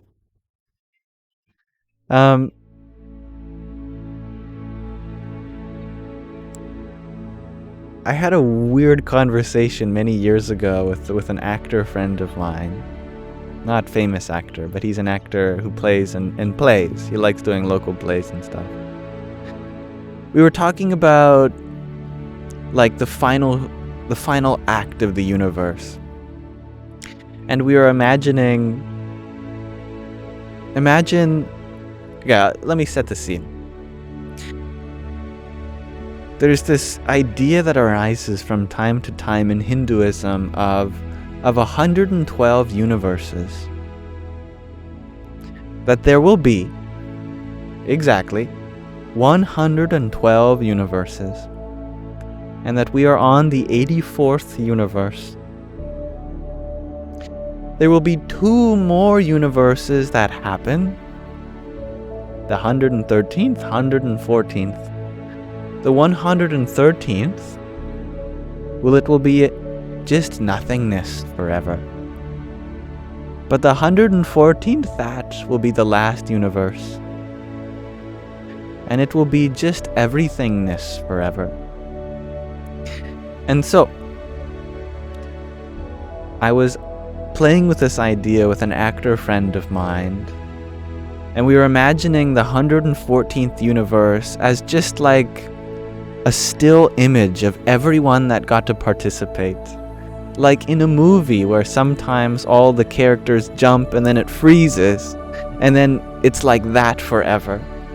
What if the final scene in the movie of all universes is just everyone together, every being who's ever come to participate, and we all jump, and then it freezes, and then that's the story of the universe.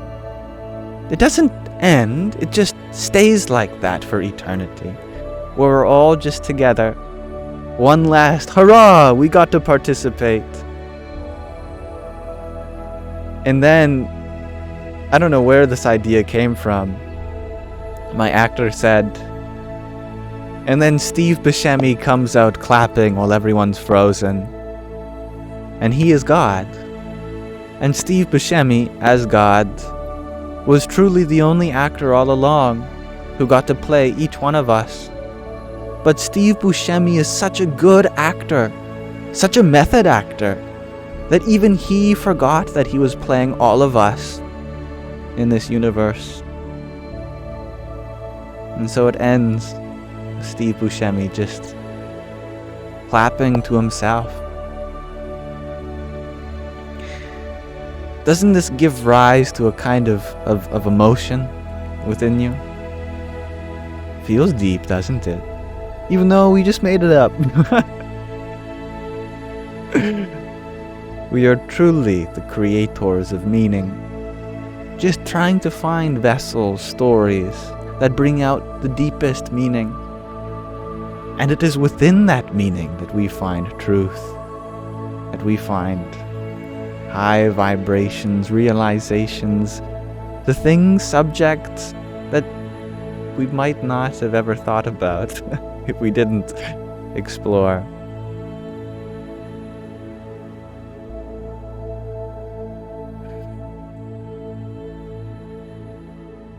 Thank you, Strawberry Star Bunny, for your popcorn. Hari Om Tat Sat. Did Steve Buscemi play God in a movie before? That's awesome. Miracle Workers. That's so cool. I didn't even know that. I don't think I've seen that movie.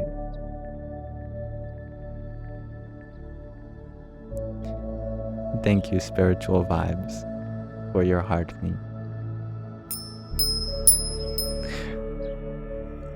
I had a wonderful conversation with that same actor friend about being thankful for each other for being the universe.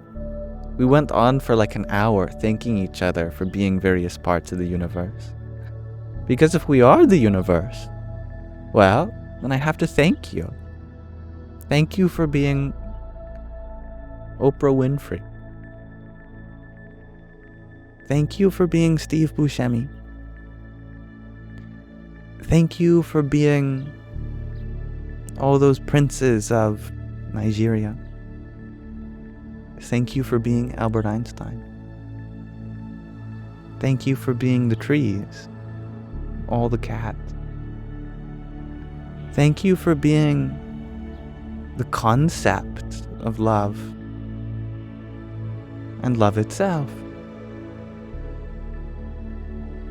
Thank you for being Andromeda.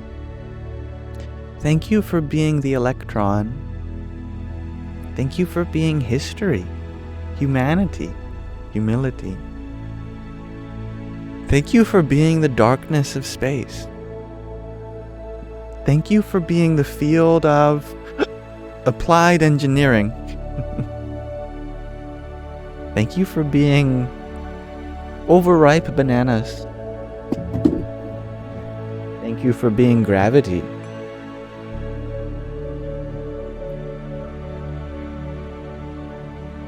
And thank you, Tatwamasi, for your 6 roses. Hari Om Tat Sat.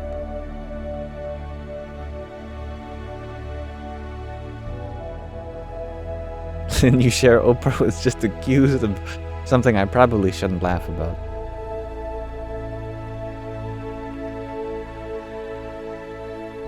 I think I'm learning my lesson with public figures. It seems like every time I mention a public figure, I'm always out of the loop and there's some new allegation surrounding them. Really goes to show that I don't pay attention to these stuff.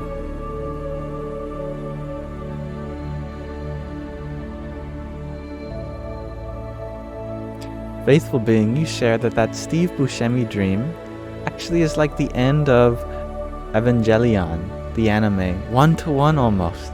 The infamous congratulations scene. Interesting. Well, now we'll have to see it at some point. Little Wing Nico? Yeah, overripe bananas for banana bread. Delicious. And thank you, XRP, for your rose.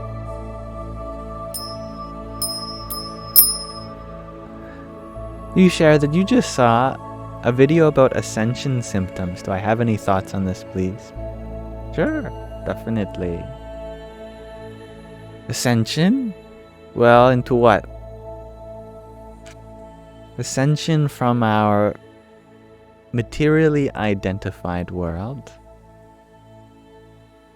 to the spiritually unlimited source. How do you know when you're ascending?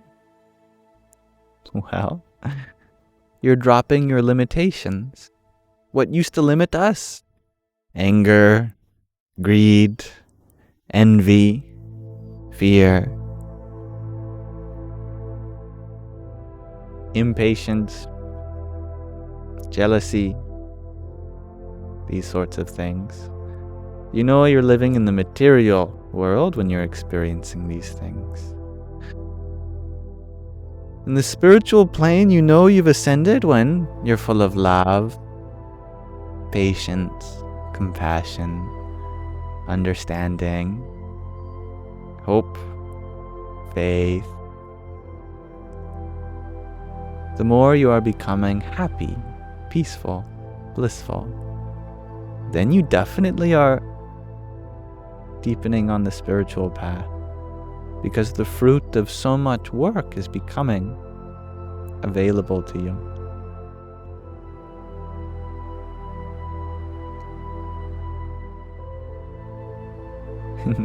Thank you for your love, Willie.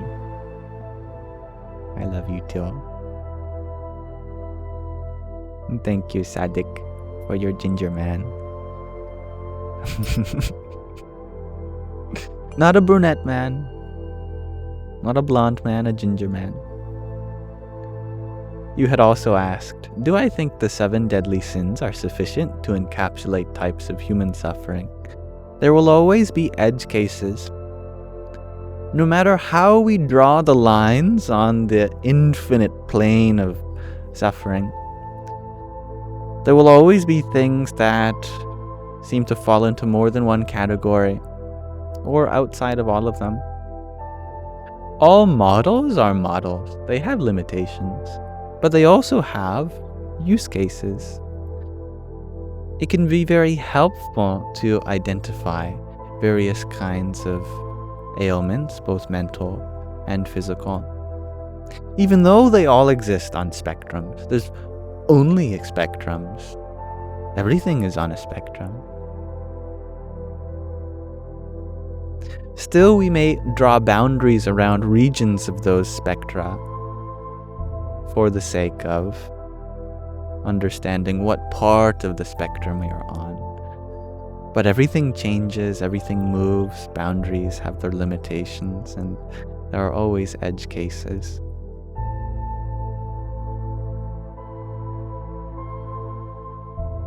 And thank you, Emily. And for it, friends.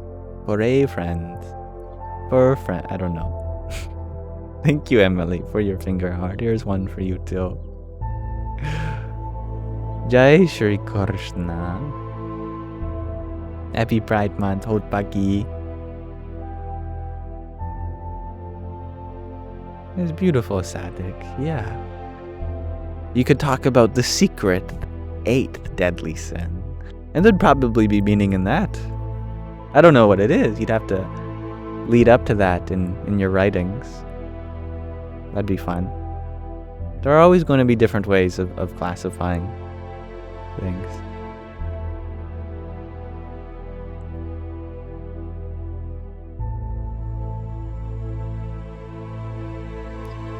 David, you ask, would it be helpful if we began teaching our children they are more than simply humans?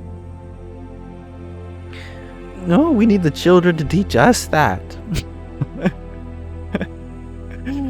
We have worldly knowledge as adults. Children have spiritual knowledge. They are the true teachers on the spiritual path.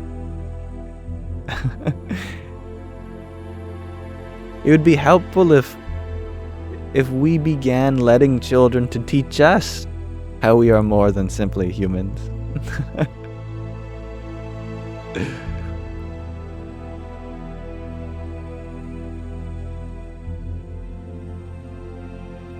But if you never grew up, it's good. We truly have not. We've only put on a persona on the outside of being an adult. But that's just because everyone else is doing that. If you are ever alone with your friend and you both take your masks off, oh my goodness, you'd never know how old you were by the sounds of your conversation. Even my mother, who's... I don't know if I should say her age, she'd be embarrassed. Who's getting there. Who's young at heart. Oh, she's just a goofy child. The silly, goofy goofball. The silly goof. It's really when we're in school, when we're in business, that we pretend to be adult. Or when we see the suffering of the world, we have to put on a serious face.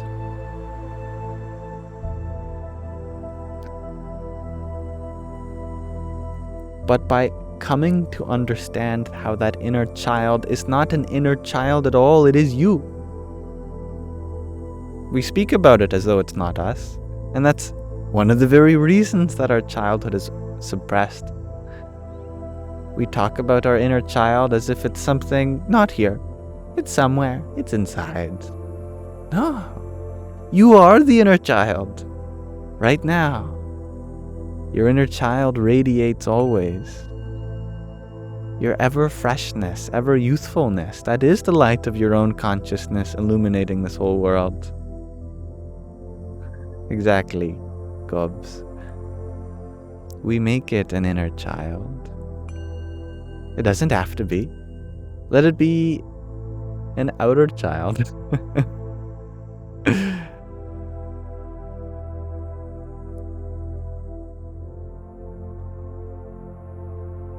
Because as a child, we were not limited to believing that we are bound by this flesh suit.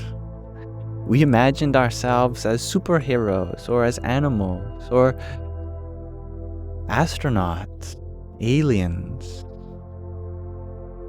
In our imagination, we are unlimited. To truly embody that inner child means to embody what it means to go beyond our human limitations at the level of consciousness.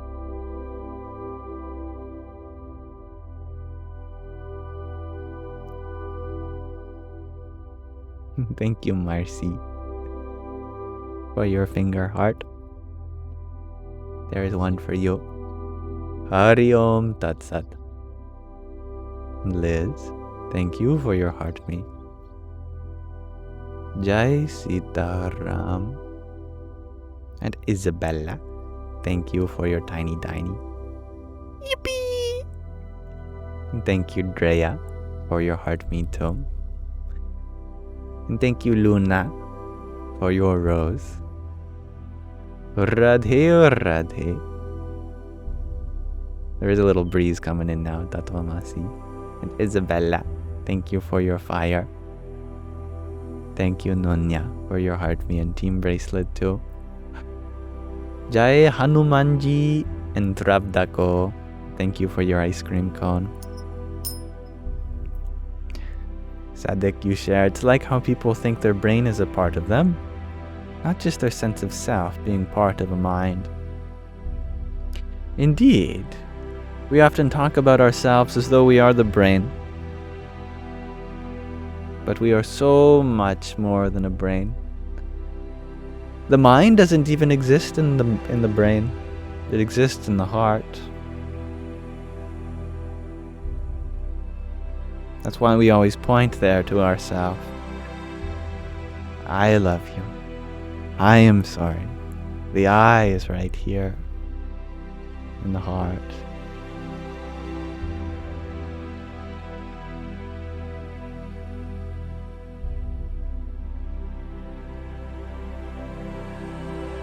Jerry, you share that you are not your name or your reputation. The video I made on that totally changed your perspective. And it's not just my video. It is what the universe screams to us through every spiritual scripture.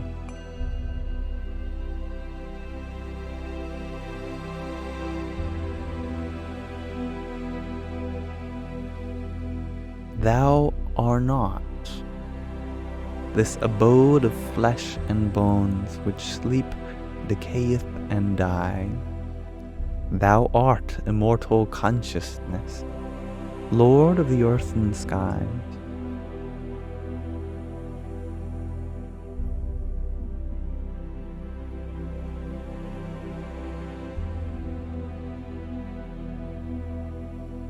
Thank you, Nunya, for your cheer you up as well. Jai Sitaram. Hello, Deo. I love Jesus too.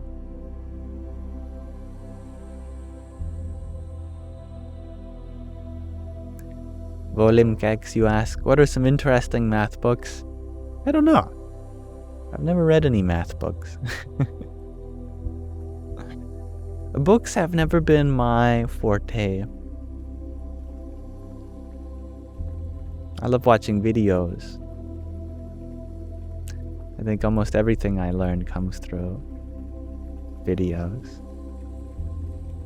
Comes through sight and sound together.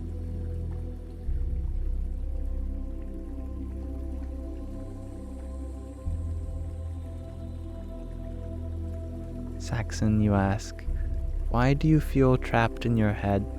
Because you identify with your mind. You feel like you are the one thinking your thoughts. You tell yourself, I should think like this, I shouldn't think like that. I don't like this thought, I do like that thought.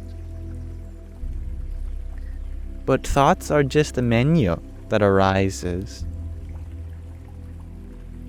Like going to a restaurant. If you feel like you had to try everything, of course you'd feel stuck in the menu. And then you'd start to hate some menu items because you really don't want to try that.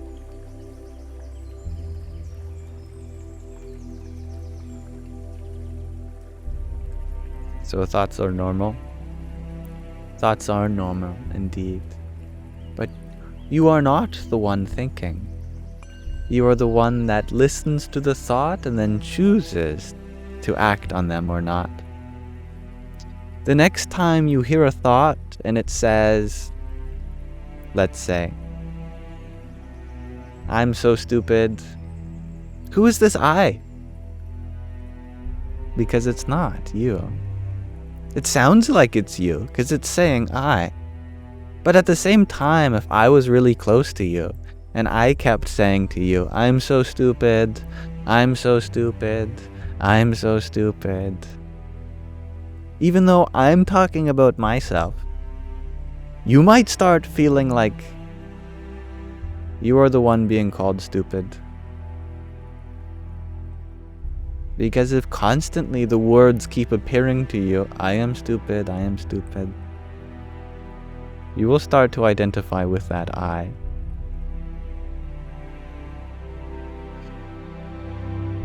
But the mind is only talking about itself. The mind says, I am the mind. The mind thinks, I am the mind. Because the mind is the mind.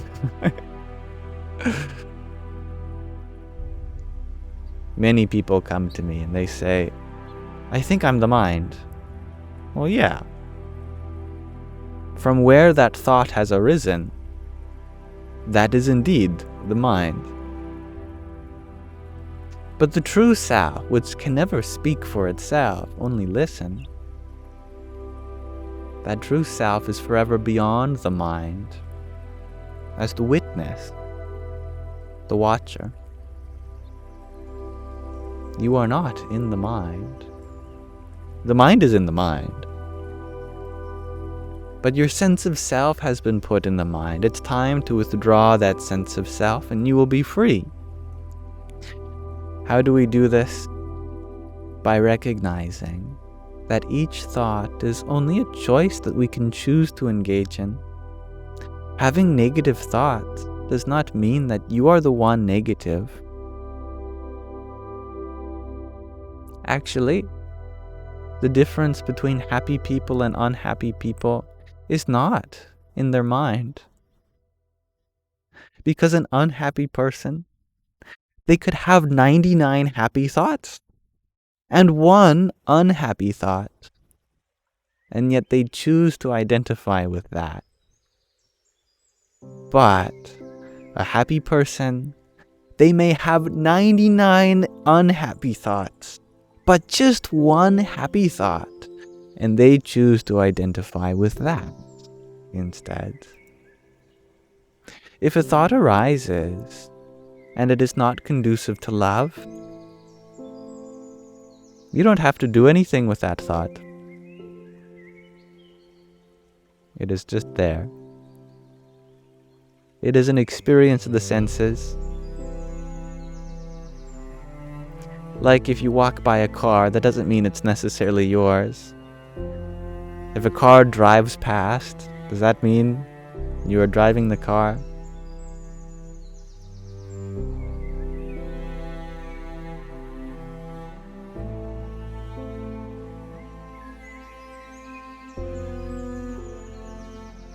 No. But yet when a thought drives past, we think, oh, that's my car. That's my vehicle. I need to get in that.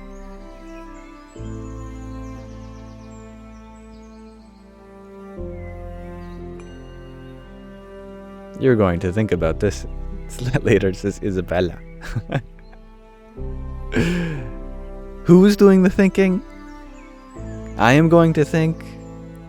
You are not the one thinking. Your mind is going to think about this later, and you are going to listen to the mind think about this later. But you never thought a single thought in your life. That's not an insult, it's a compliment to all of you. No one is responsible for the thoughts that arise. They are only responsible for the thoughts that they choose. Choosing thoughts doesn't mean you create them.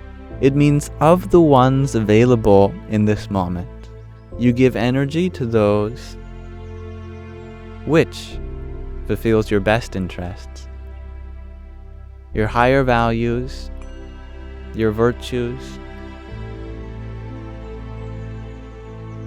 Just engage in those thoughts. Don't worry about the other thoughts. Then you won't be stuck in your mind.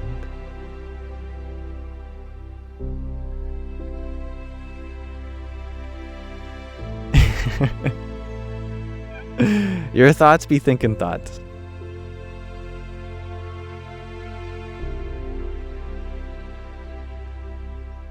Thank you, Bob, for your team bracelet.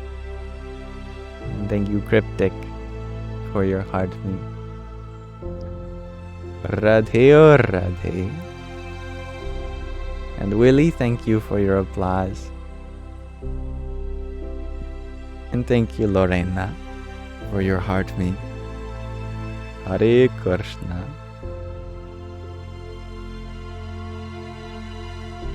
And thank you, Willie, for your finger heart too.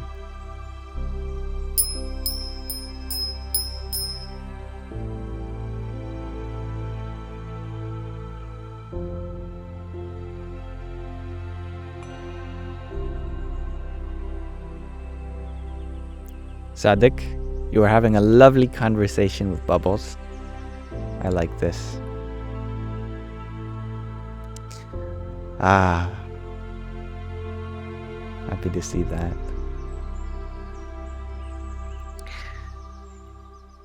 In each moment,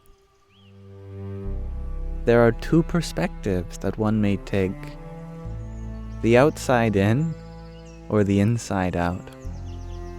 They are both equally important, equally valid. The outside-in approach is called the scientific approach. Scientifically, the objective world is the absolute truth. From the absolute truth, from the objective world, the body arises. From the body arises the senses. From the senses arises the mind. From the mind arises the intellect. From the intellect arises the ego. And from the ego arises consciousness. This is the outside-in approach. Outside, referring to the outer world as being what is absolutely real. It is a totally valid perspective. And through that perspective, we have come to many scientific discoveries, advancements, and technologies that benefit the masses. But it is not the only perspective. There is also the inside-out perspective. That we take the consciousness as the absolute reality. And from consciousness arises the ego. From the ego arises the intellect. From the intellect arises the mind. From the mind arises the senses. And from the senses arise the body. And from the body the whole world arises. We haven't changed the order of anything. We haven't claimed anything as existing and anything else as not existing. We've only inverted the perspective from our perspective. Because we don't see the world from the outside in. We see the world from the inside out. From our perspective, we begin in consciousness, and then finally the world appears to us through that consciousness. We can imagine ourselves from the outside, but that is merely in our consciousness also, as one of our many imaginations. You could say that the user inspires the software, and the software inspires the hardware. Consciousness is like that user, transcendental to software and hardware. Just as you can have hardware without software, you can have software without a user. The computer is distinct from the operating system, and the operating system is distinct from the user. The operating system may come and go, the computer may come and go, but the user transcends all of it. So from the outside-in approach, the scientific approach, it appears as though consciousness has arisen from some chemical reaction. And there is truth to this perspective, but it is not our perspective. The spiritual perspective is seeing things the way they are from our own observation. That our reality is ourself. We may never come to know its nature, but we know that despite everything that arises to us, we alone will remain. To the world we are transient, but to us the world is what is transient. It may seem that we come and go, but only from the world's perspective. Because never will we experience a world without ourselves. We can only ever experience ourselves without a world. Just as the moment of bodily and mental death, the world fades from our eyes. We remain, but the world does not. Therefore, the spiritual experience is not in disagreement with science. It just puts ourselves, the observer, as what is the ultimate, because it will be what remains for us at the end of the day, at the end of life. All other things, they come and go, but ourself, we can never be separate from. My beautiful mother is looking at me. She's taking a picture of me, because I'm outside doing a live stream.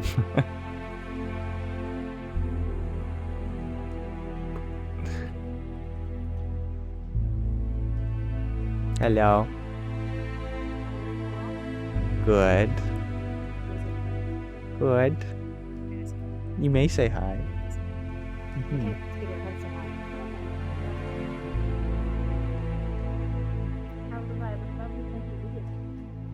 Indeed. Curled up from the back. There is so much good light tonight. It's a beautiful atmosphere. How are you? Well, Good. yeah. How's everyone? Good.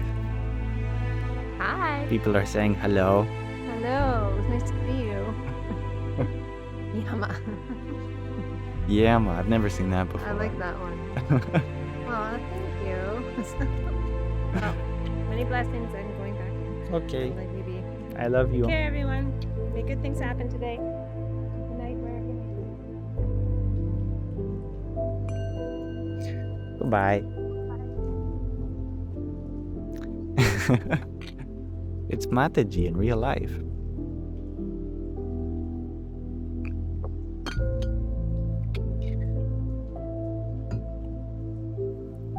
I actually decided not to have Mataji on today, just in case. My computer resources outside would be diminished, but I'm happy that a different Mataji could take its place, my own mother. That's Mamaji. Yeah. She calls herself Mama Moon. She's very attracted to the moon and identifies with that. Mother Maiden the Crone. Triple Moon Goddess. Mother Kali. Indeed. Or what was... There was one form of the Divine Mother in Hinduism which she said she related with. Was it Durga? It might have been Durga.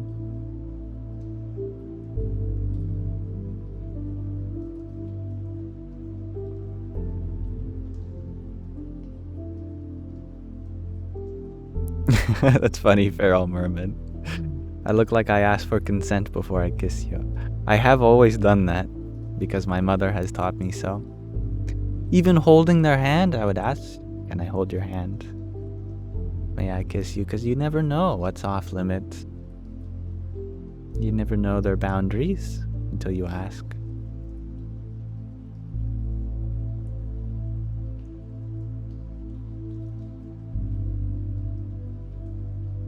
And thank you, Annalie, for your cube of roses.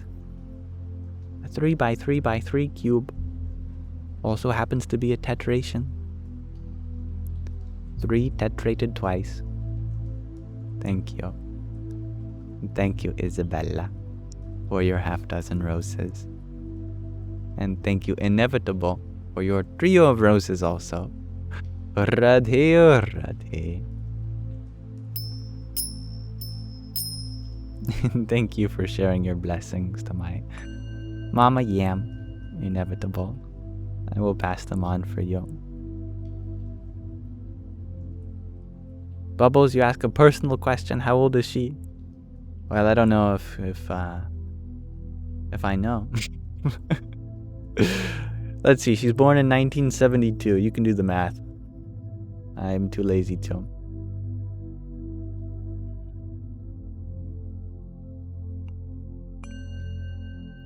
Sadik, you are wondering, is there anywhere to follow me that isn't just live streams? You like interacting with me?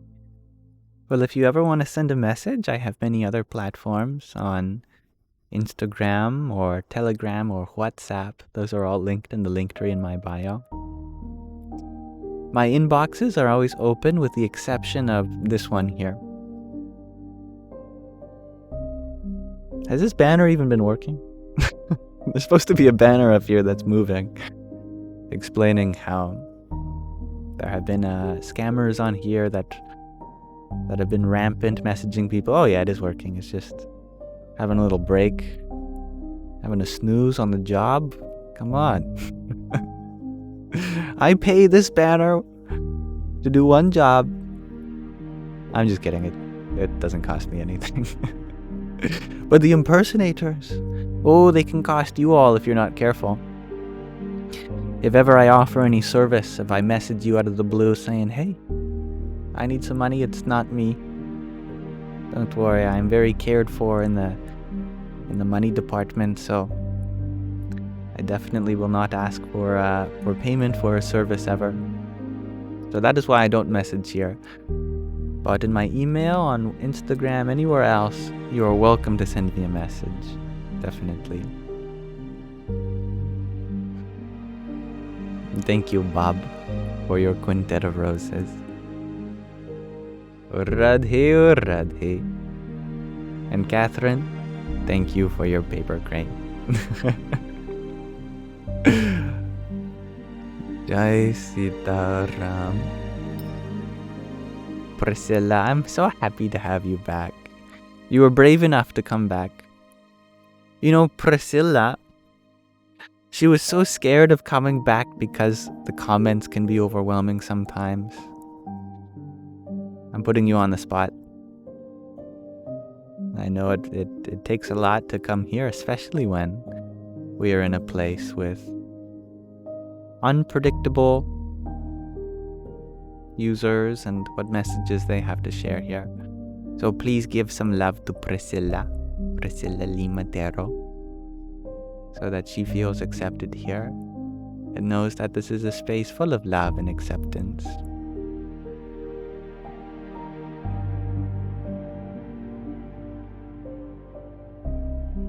Sattvic says, I declare Priscilla accepted. It has been declared. A decree has been sung. Hear ye, Priscilla accepted. Kelsey, you share that Google gave you a new nickname today. Well, do share.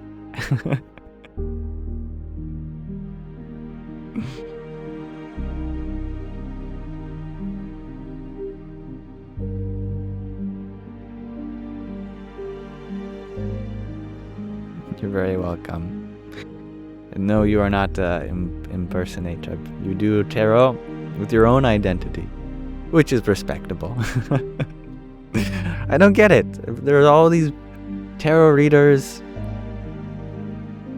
with my personality. Why don't you use your own? You have a God-given personality to use with your own spiritual gifts. I support you on that journey. It'll be more fruitful for everyone, especially yourself. It said your nickname is Waffles. Kelsey. Waffles, well, I'm afraid Google has spoketh. I shall have to call you Waffles from now on.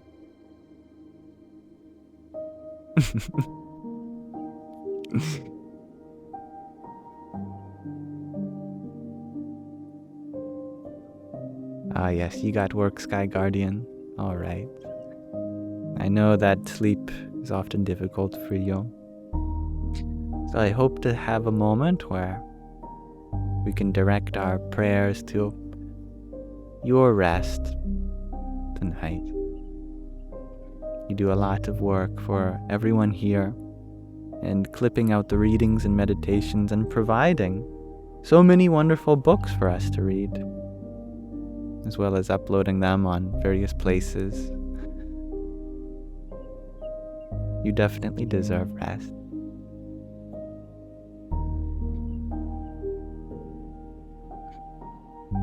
You must change your username as well.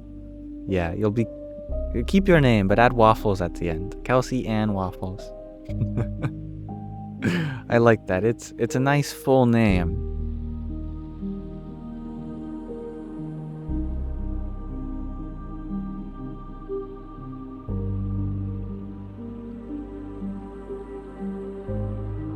Now it is getting a little chilly out, which is understandable. I should tell you why I wanted to do a live stream outside today. Sky Guardian, you say, by the way, I made 1.50 cents on Rumble. I am rich now. Aw, that's awesome. That's 1.50 cents I didn't have before. Yeah. Back in the good old days, that could be a down payment on a house. Yeah. It's true.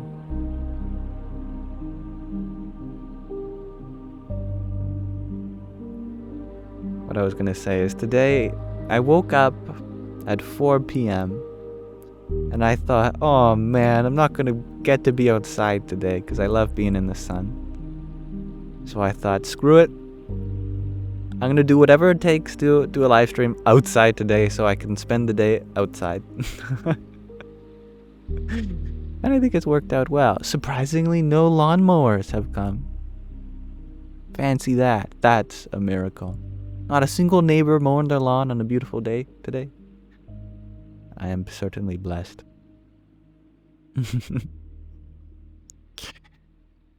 But it is probably a good time to begin wrapping things up for today.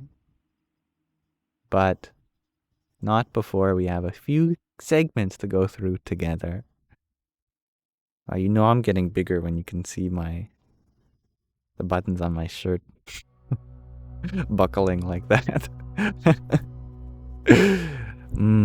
Food. I feel much healthier at this weight though, which is good. Anyway, I have a question of the day for you all, and then we're going to be reading from a short section of our book, and then we'll be closing with another Buddhist mantra, I believe.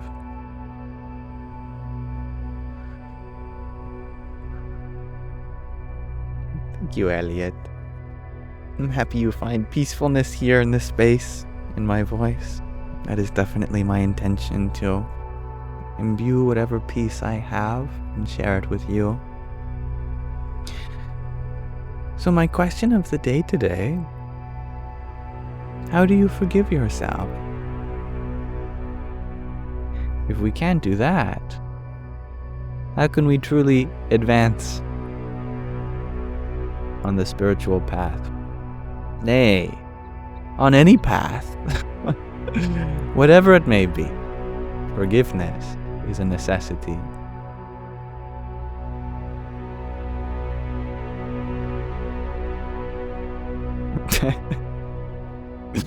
Am I at the White House? Asks Renvox. Well, I'm at my parents' house, and they are my government. They are my president.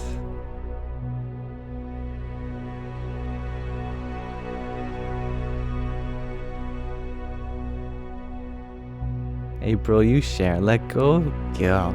That's a big thing for forgiveness. A release of sorts. Yeah.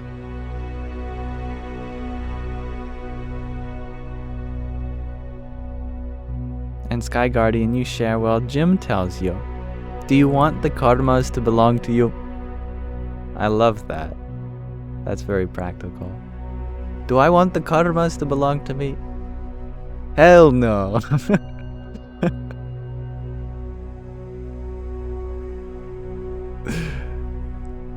Thank you, Priscilla, for your rose. Obrigado. And another quartet of roses. Thank you. Zoe, you share, you imagine yourself as a child and give them grace and care for them. That's beautiful. Yeah.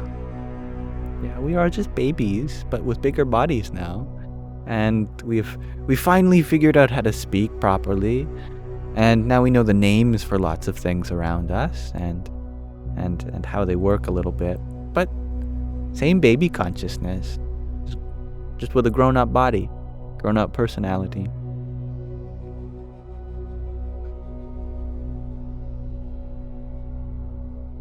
And you would definitely forgive your baby self, wouldn't you? Thank you, Renbox, for your tiny. Yippee!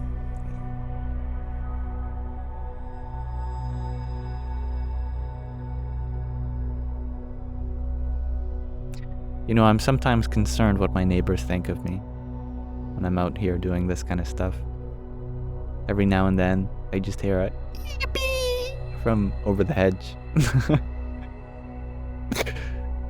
Actually, I heard a lovely story about one of my neighbors the other day. Apparently, they asked my mom, "Is your husband a professor?" She said, "No." "Well, someone in your backyard, they're always talking about, you know, really, really interesting things." She said, "Oh, that must be my son."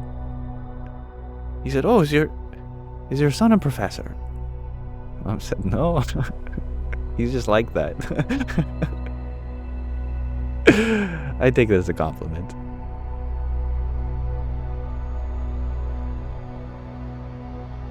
Cookie, you share. If you treat people the way you want to be treated, stay kind, funny, but never cruel. Tatmamasi, you share. Forgiveness may be easy. Accepting what you need forgiveness for can take time. Oh, I love that observation. That's very powerful. Isabella, you shared. Just don't think about, because we are not our thoughts or something. Well, if we are not our thoughts, then we're also not the one that can control whether we are thinking about it or not.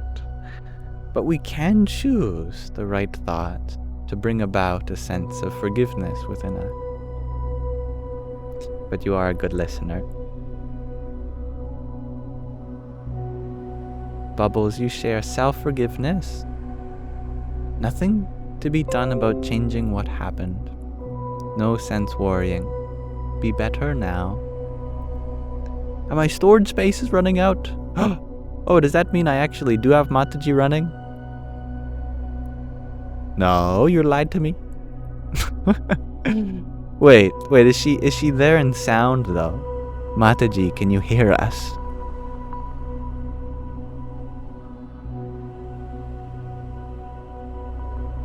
No. Okay. Part of her was running, but it crashed when I did that. Never mind.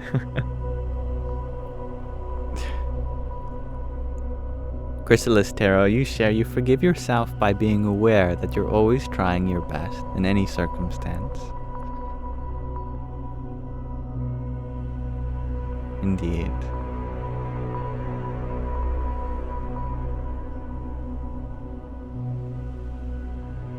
Brisa Fairy, you share. You're feeling very controlled by thoughts, especially daily regret with how social situations went down. That's natural. Yeah. It is a part of everyone's journey that we learn how to create space, cultivate space between ourselves and our mind. Our thoughts should be there to serve us, not to control us. Any thought that's not serving us, consider it just like a passing tree. What did I just... A passing tree? Do trees pass? Maybe when they're not looking, when you're not looking at them. A passing train, I was gonna say. I've never seen a tree pass. Except in the Lord of the Rings. The Ents. You see them while you're driving. That's true. Yeah, I think that is probably where that thought came out in that way. Passing trees while you're driving. Good point.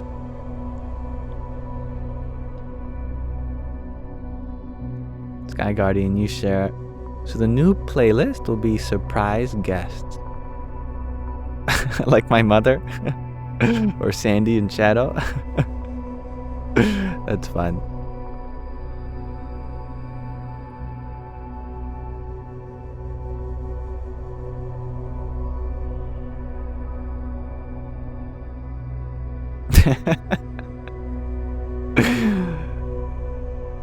Man, you share a swift kick in my own nuts.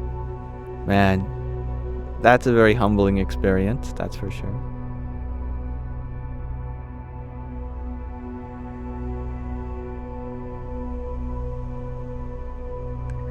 Kelsey, you share that you keep in mind life as an experience.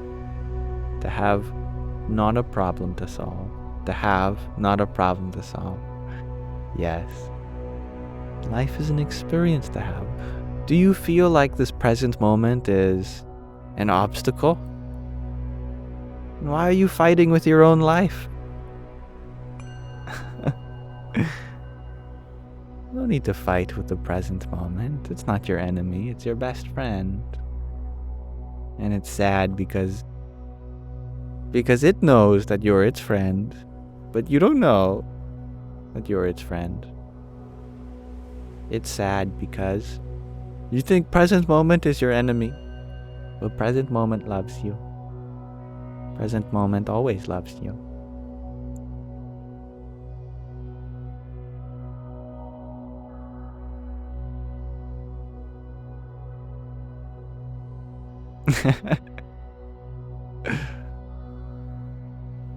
Foxy Sinbad, you share camping in the garage, so happy for some reason. That's awesome. I used to put up a tent in my backyard and just camp in the backyard during the summer. It'd be fun. I'd sleep outside. I'd bring my laptop in and I'd carry an extension cord and have a lamp and make it nice. Thank you for sharing your peace and love to me. Ham! You call me Ham! You mean Yam? That's okay, I forgive you. Ham.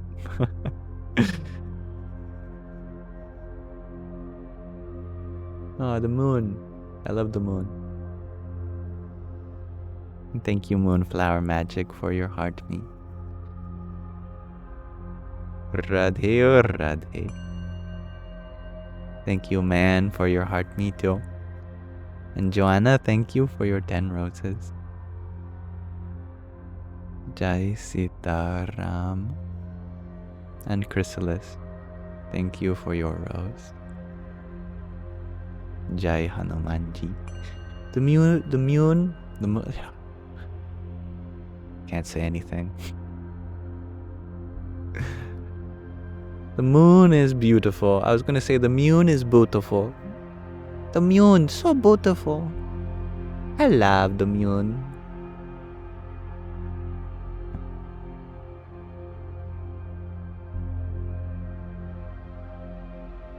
Thank you, Tatmamasi, for your trio of roses too. I actually love that a lot, Megan. Jesus has forgiven you, so who are you to not forgive yourself? When the divine only has forgiveness for everyone, then why should we get in the way of the divine will? Alright, thank you. Thank you everyone for exploring this question of the day. I'm very grateful for this opportunity to explore self-forgiveness since it is so important.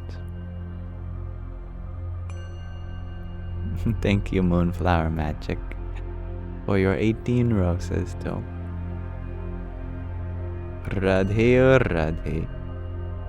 And Nunya, thank you for your cheer you up. And thank you, Shelly, for your rose. Anthony, you ask, I believe in Jesus and God then? Of course, my friend. I believe that all religions have truth in them.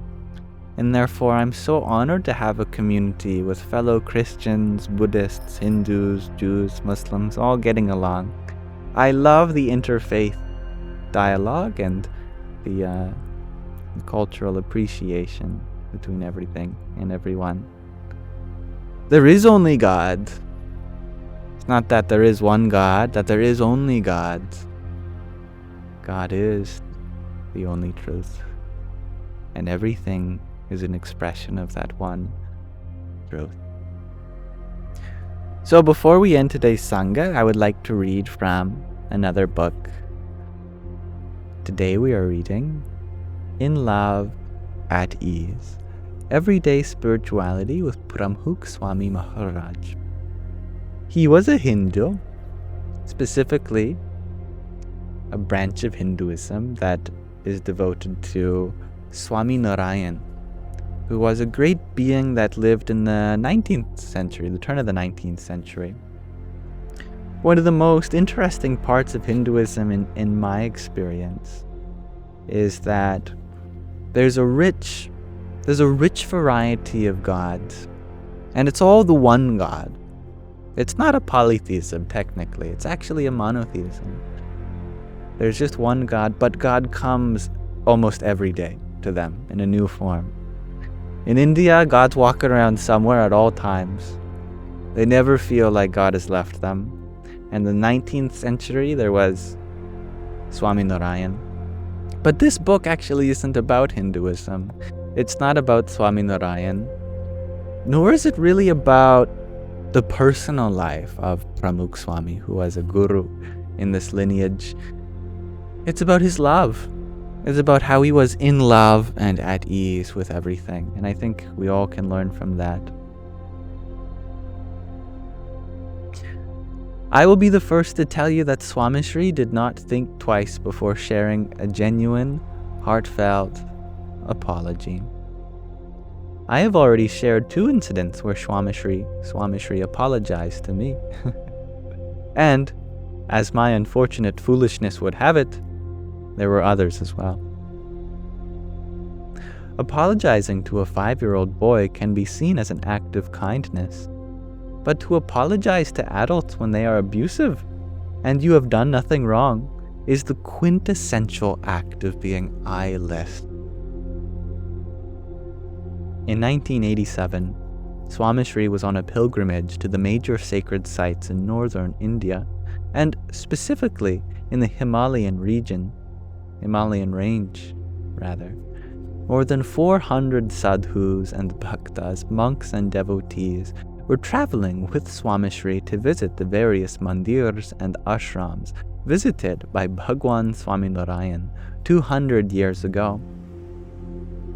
The sadhus planned, made arrangements, and secured bookings for the entire retinue, almost 6 months in advance of the trip. Approximately 1 month after Swamishri returned to Gujarat from the trek, he received a letter from Mr. Parmar from the United Kingdom. Mr. Parmar had visited the popular pilgrimage sites in the Himalayan range with his family at the same time as Swamishri. He had forgotten to make advanced bookings at the guest houses and travel companies and was left with few options. He wrote an angry letter to Swamishri, describing the difficulty his family had faced because of the size of Swamishri's group. He blamed the Guru and his sadhus for taking up the scarce resources at the pilgrimage sites and for ruining their holiday. Moved by the difficulties described by Mr. Parmar, Swamishri immediately penned a letter back to him.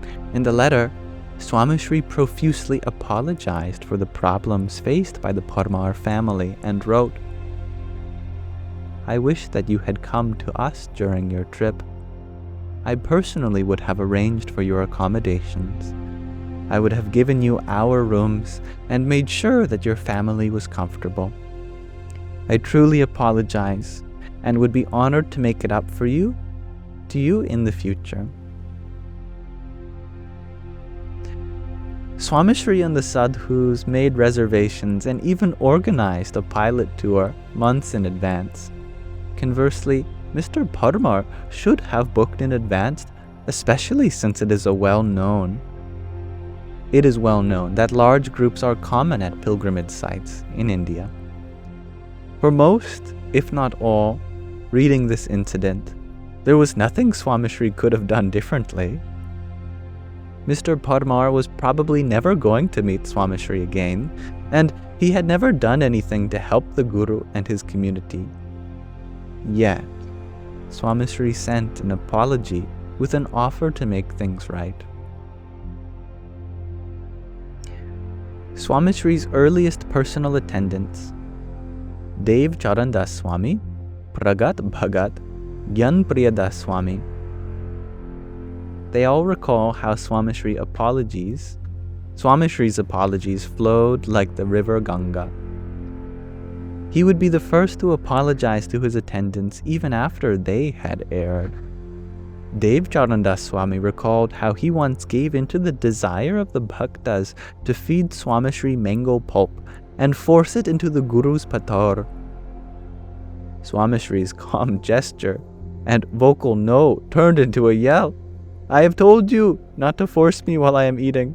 I have to finish everything you put into the bowl, and it takes a toll on my health, especially when we have such a rigorous traveling schedule." Dev Charandas Swami felt embarrassed and ran off. Swamishri finished his meal and sent Ram Charandas Swami to find the young sadhu and apologize to him on the Guru's behalf. He told Ram Charandas Swami to make sure the sadhu did not miss his afternoon meal. Dev Charandas Swami admits his reaction was uncalled for and that Swamishri was right. Unfortunately, his ego pushed him to run off, and Swamishri's lack of ego enabled him to apologize to his young disciple and personal attendant. While making a habit of apologizing in every instance might undercut the value of an apology, in Swamishri's case, each apology was meant to mend a heart and heal a mind. Apologies are often seen as a sign of appeasement or weakness. Swamishri's apologies came from a place of strength and agency. He purposefully chose to apologize because it showed his strength and strengthened those to whom he apologized. It was not something that he felt he had to do, but it was something he chose to do because he knew it would make someone feel better, make someone smile. Swamishri's method seems so contrary to the way in which the world operates, yet he found tremendous success. There was a way to be spiritual and successful. Swamishri was able to win over the hearts of millions with his selfless love. His humility was equally impressive, especially when responding to someone who was indignant. He never reacted or responded with force. This method of attaining success is equally applicable today as it was then. A senior sadhu was insisting that I settle down and get married. I was not ready. One afternoon, during lunch in Mumbai, the sadhu started insisting in public, "If you do not get married now, you will never find a partner. Life will have passed you by. It is best to settle down and do seva and bhakti, selfless service and loving devotion together." I responded to his public insistence with a rude remark. "Swami, if you keep bringing this up, I might end up marrying an extraterrestrial. Would that work?" The dining room went quiet. I immediately realized that I was being obnoxious and disrespectful. Well, that's pretty funny, in my opinion. The senior sadhu, to his credit, was calm and did not respond. The story eventually made it to Swamishri. My guru called me to meet him after 2 days. I walked into the room and started offering dandavats, a kind of repentance where one gets down on the ground, like bowing in reverence, You must really feel guilty when you get to that point. I knew that I owed him an apology. Someone must have complained about my behavior to him. Swamishri told me to stop prostrating. "Come here, Bhaila, child. Listen, sometimes humility is just standing with folded hands. Sometimes humility is just keeping quiet. There is no need to fall on the floor. When someone insists or says something offensive, there are several ways to respond. You can insult them. You can say something snide in return. You can ignore them. You can acknowledge them. You can silently walk away to avoid confrontation. Sometimes you can even agree with them in the moment and continue to do what you think is best. Now tell me, which of these should you have done the other day? I was silent at first and chose not to respond to his question. Papa, but you told me to ask you first before I made any decision. Swamishri was in an instructive mood. Yogi, that was not my question. Answer my question. I cannot have you speaking like that to a senior sadhu. To anyone. It does not win you any favors. I cannot always defend you. I looked into his eyes and saw his affection and concern for me. Swamishri, I should not have said that. I will go apologize. Swamishri liked this change. Listen to people. Agree with them to avoid conflict. If necessary, politely excuse yourself, but do not disrespect them. Never do or say something that you will regret later. Your ego will make you feel good in the moment. Your humility will make you and others feel good in the long term. I can still see him waving his index finger at me before placing it on his lips in a shushing motion. Do you understand? Not a single word in response. Win people over with silence and folded hands. There was no need to snap back. I nodded. Now tell me about what you have been writing recently. Swamishri responded to anger and insult with folded hands and a lowered head. Those who came in a fury would eventually settle down and later regret their outburst. It was 2:30 a.m. Swamishri finally retired to his room to rest after a long day of seva. The president of the organization had spent the entire day serving alongside volunteers to prepare for the festival to honor his guru's centenary celebrations in 1965.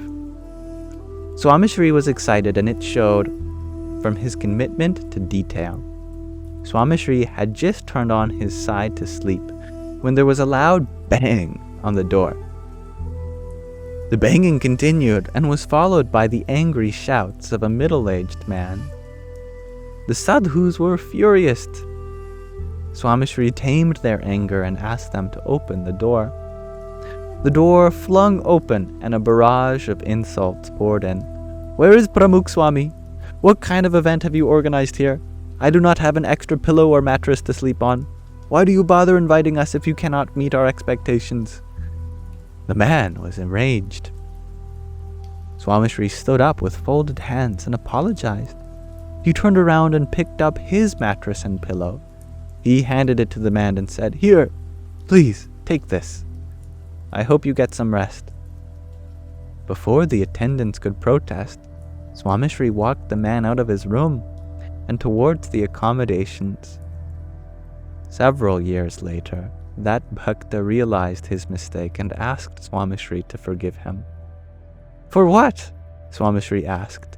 You needed a pillow. It was my job to provide one. To be eyeless is to respond to arrogance with humility and calmness. All right, let us pause our reading there for now. And we're almost at the halfway mark, which is decorated with many pictures that will be fun to look at next time. So thank you for listening. We're arriving at the end of today's Sangha. And the sun is definitely beginning to set now, but it's still bright enough out.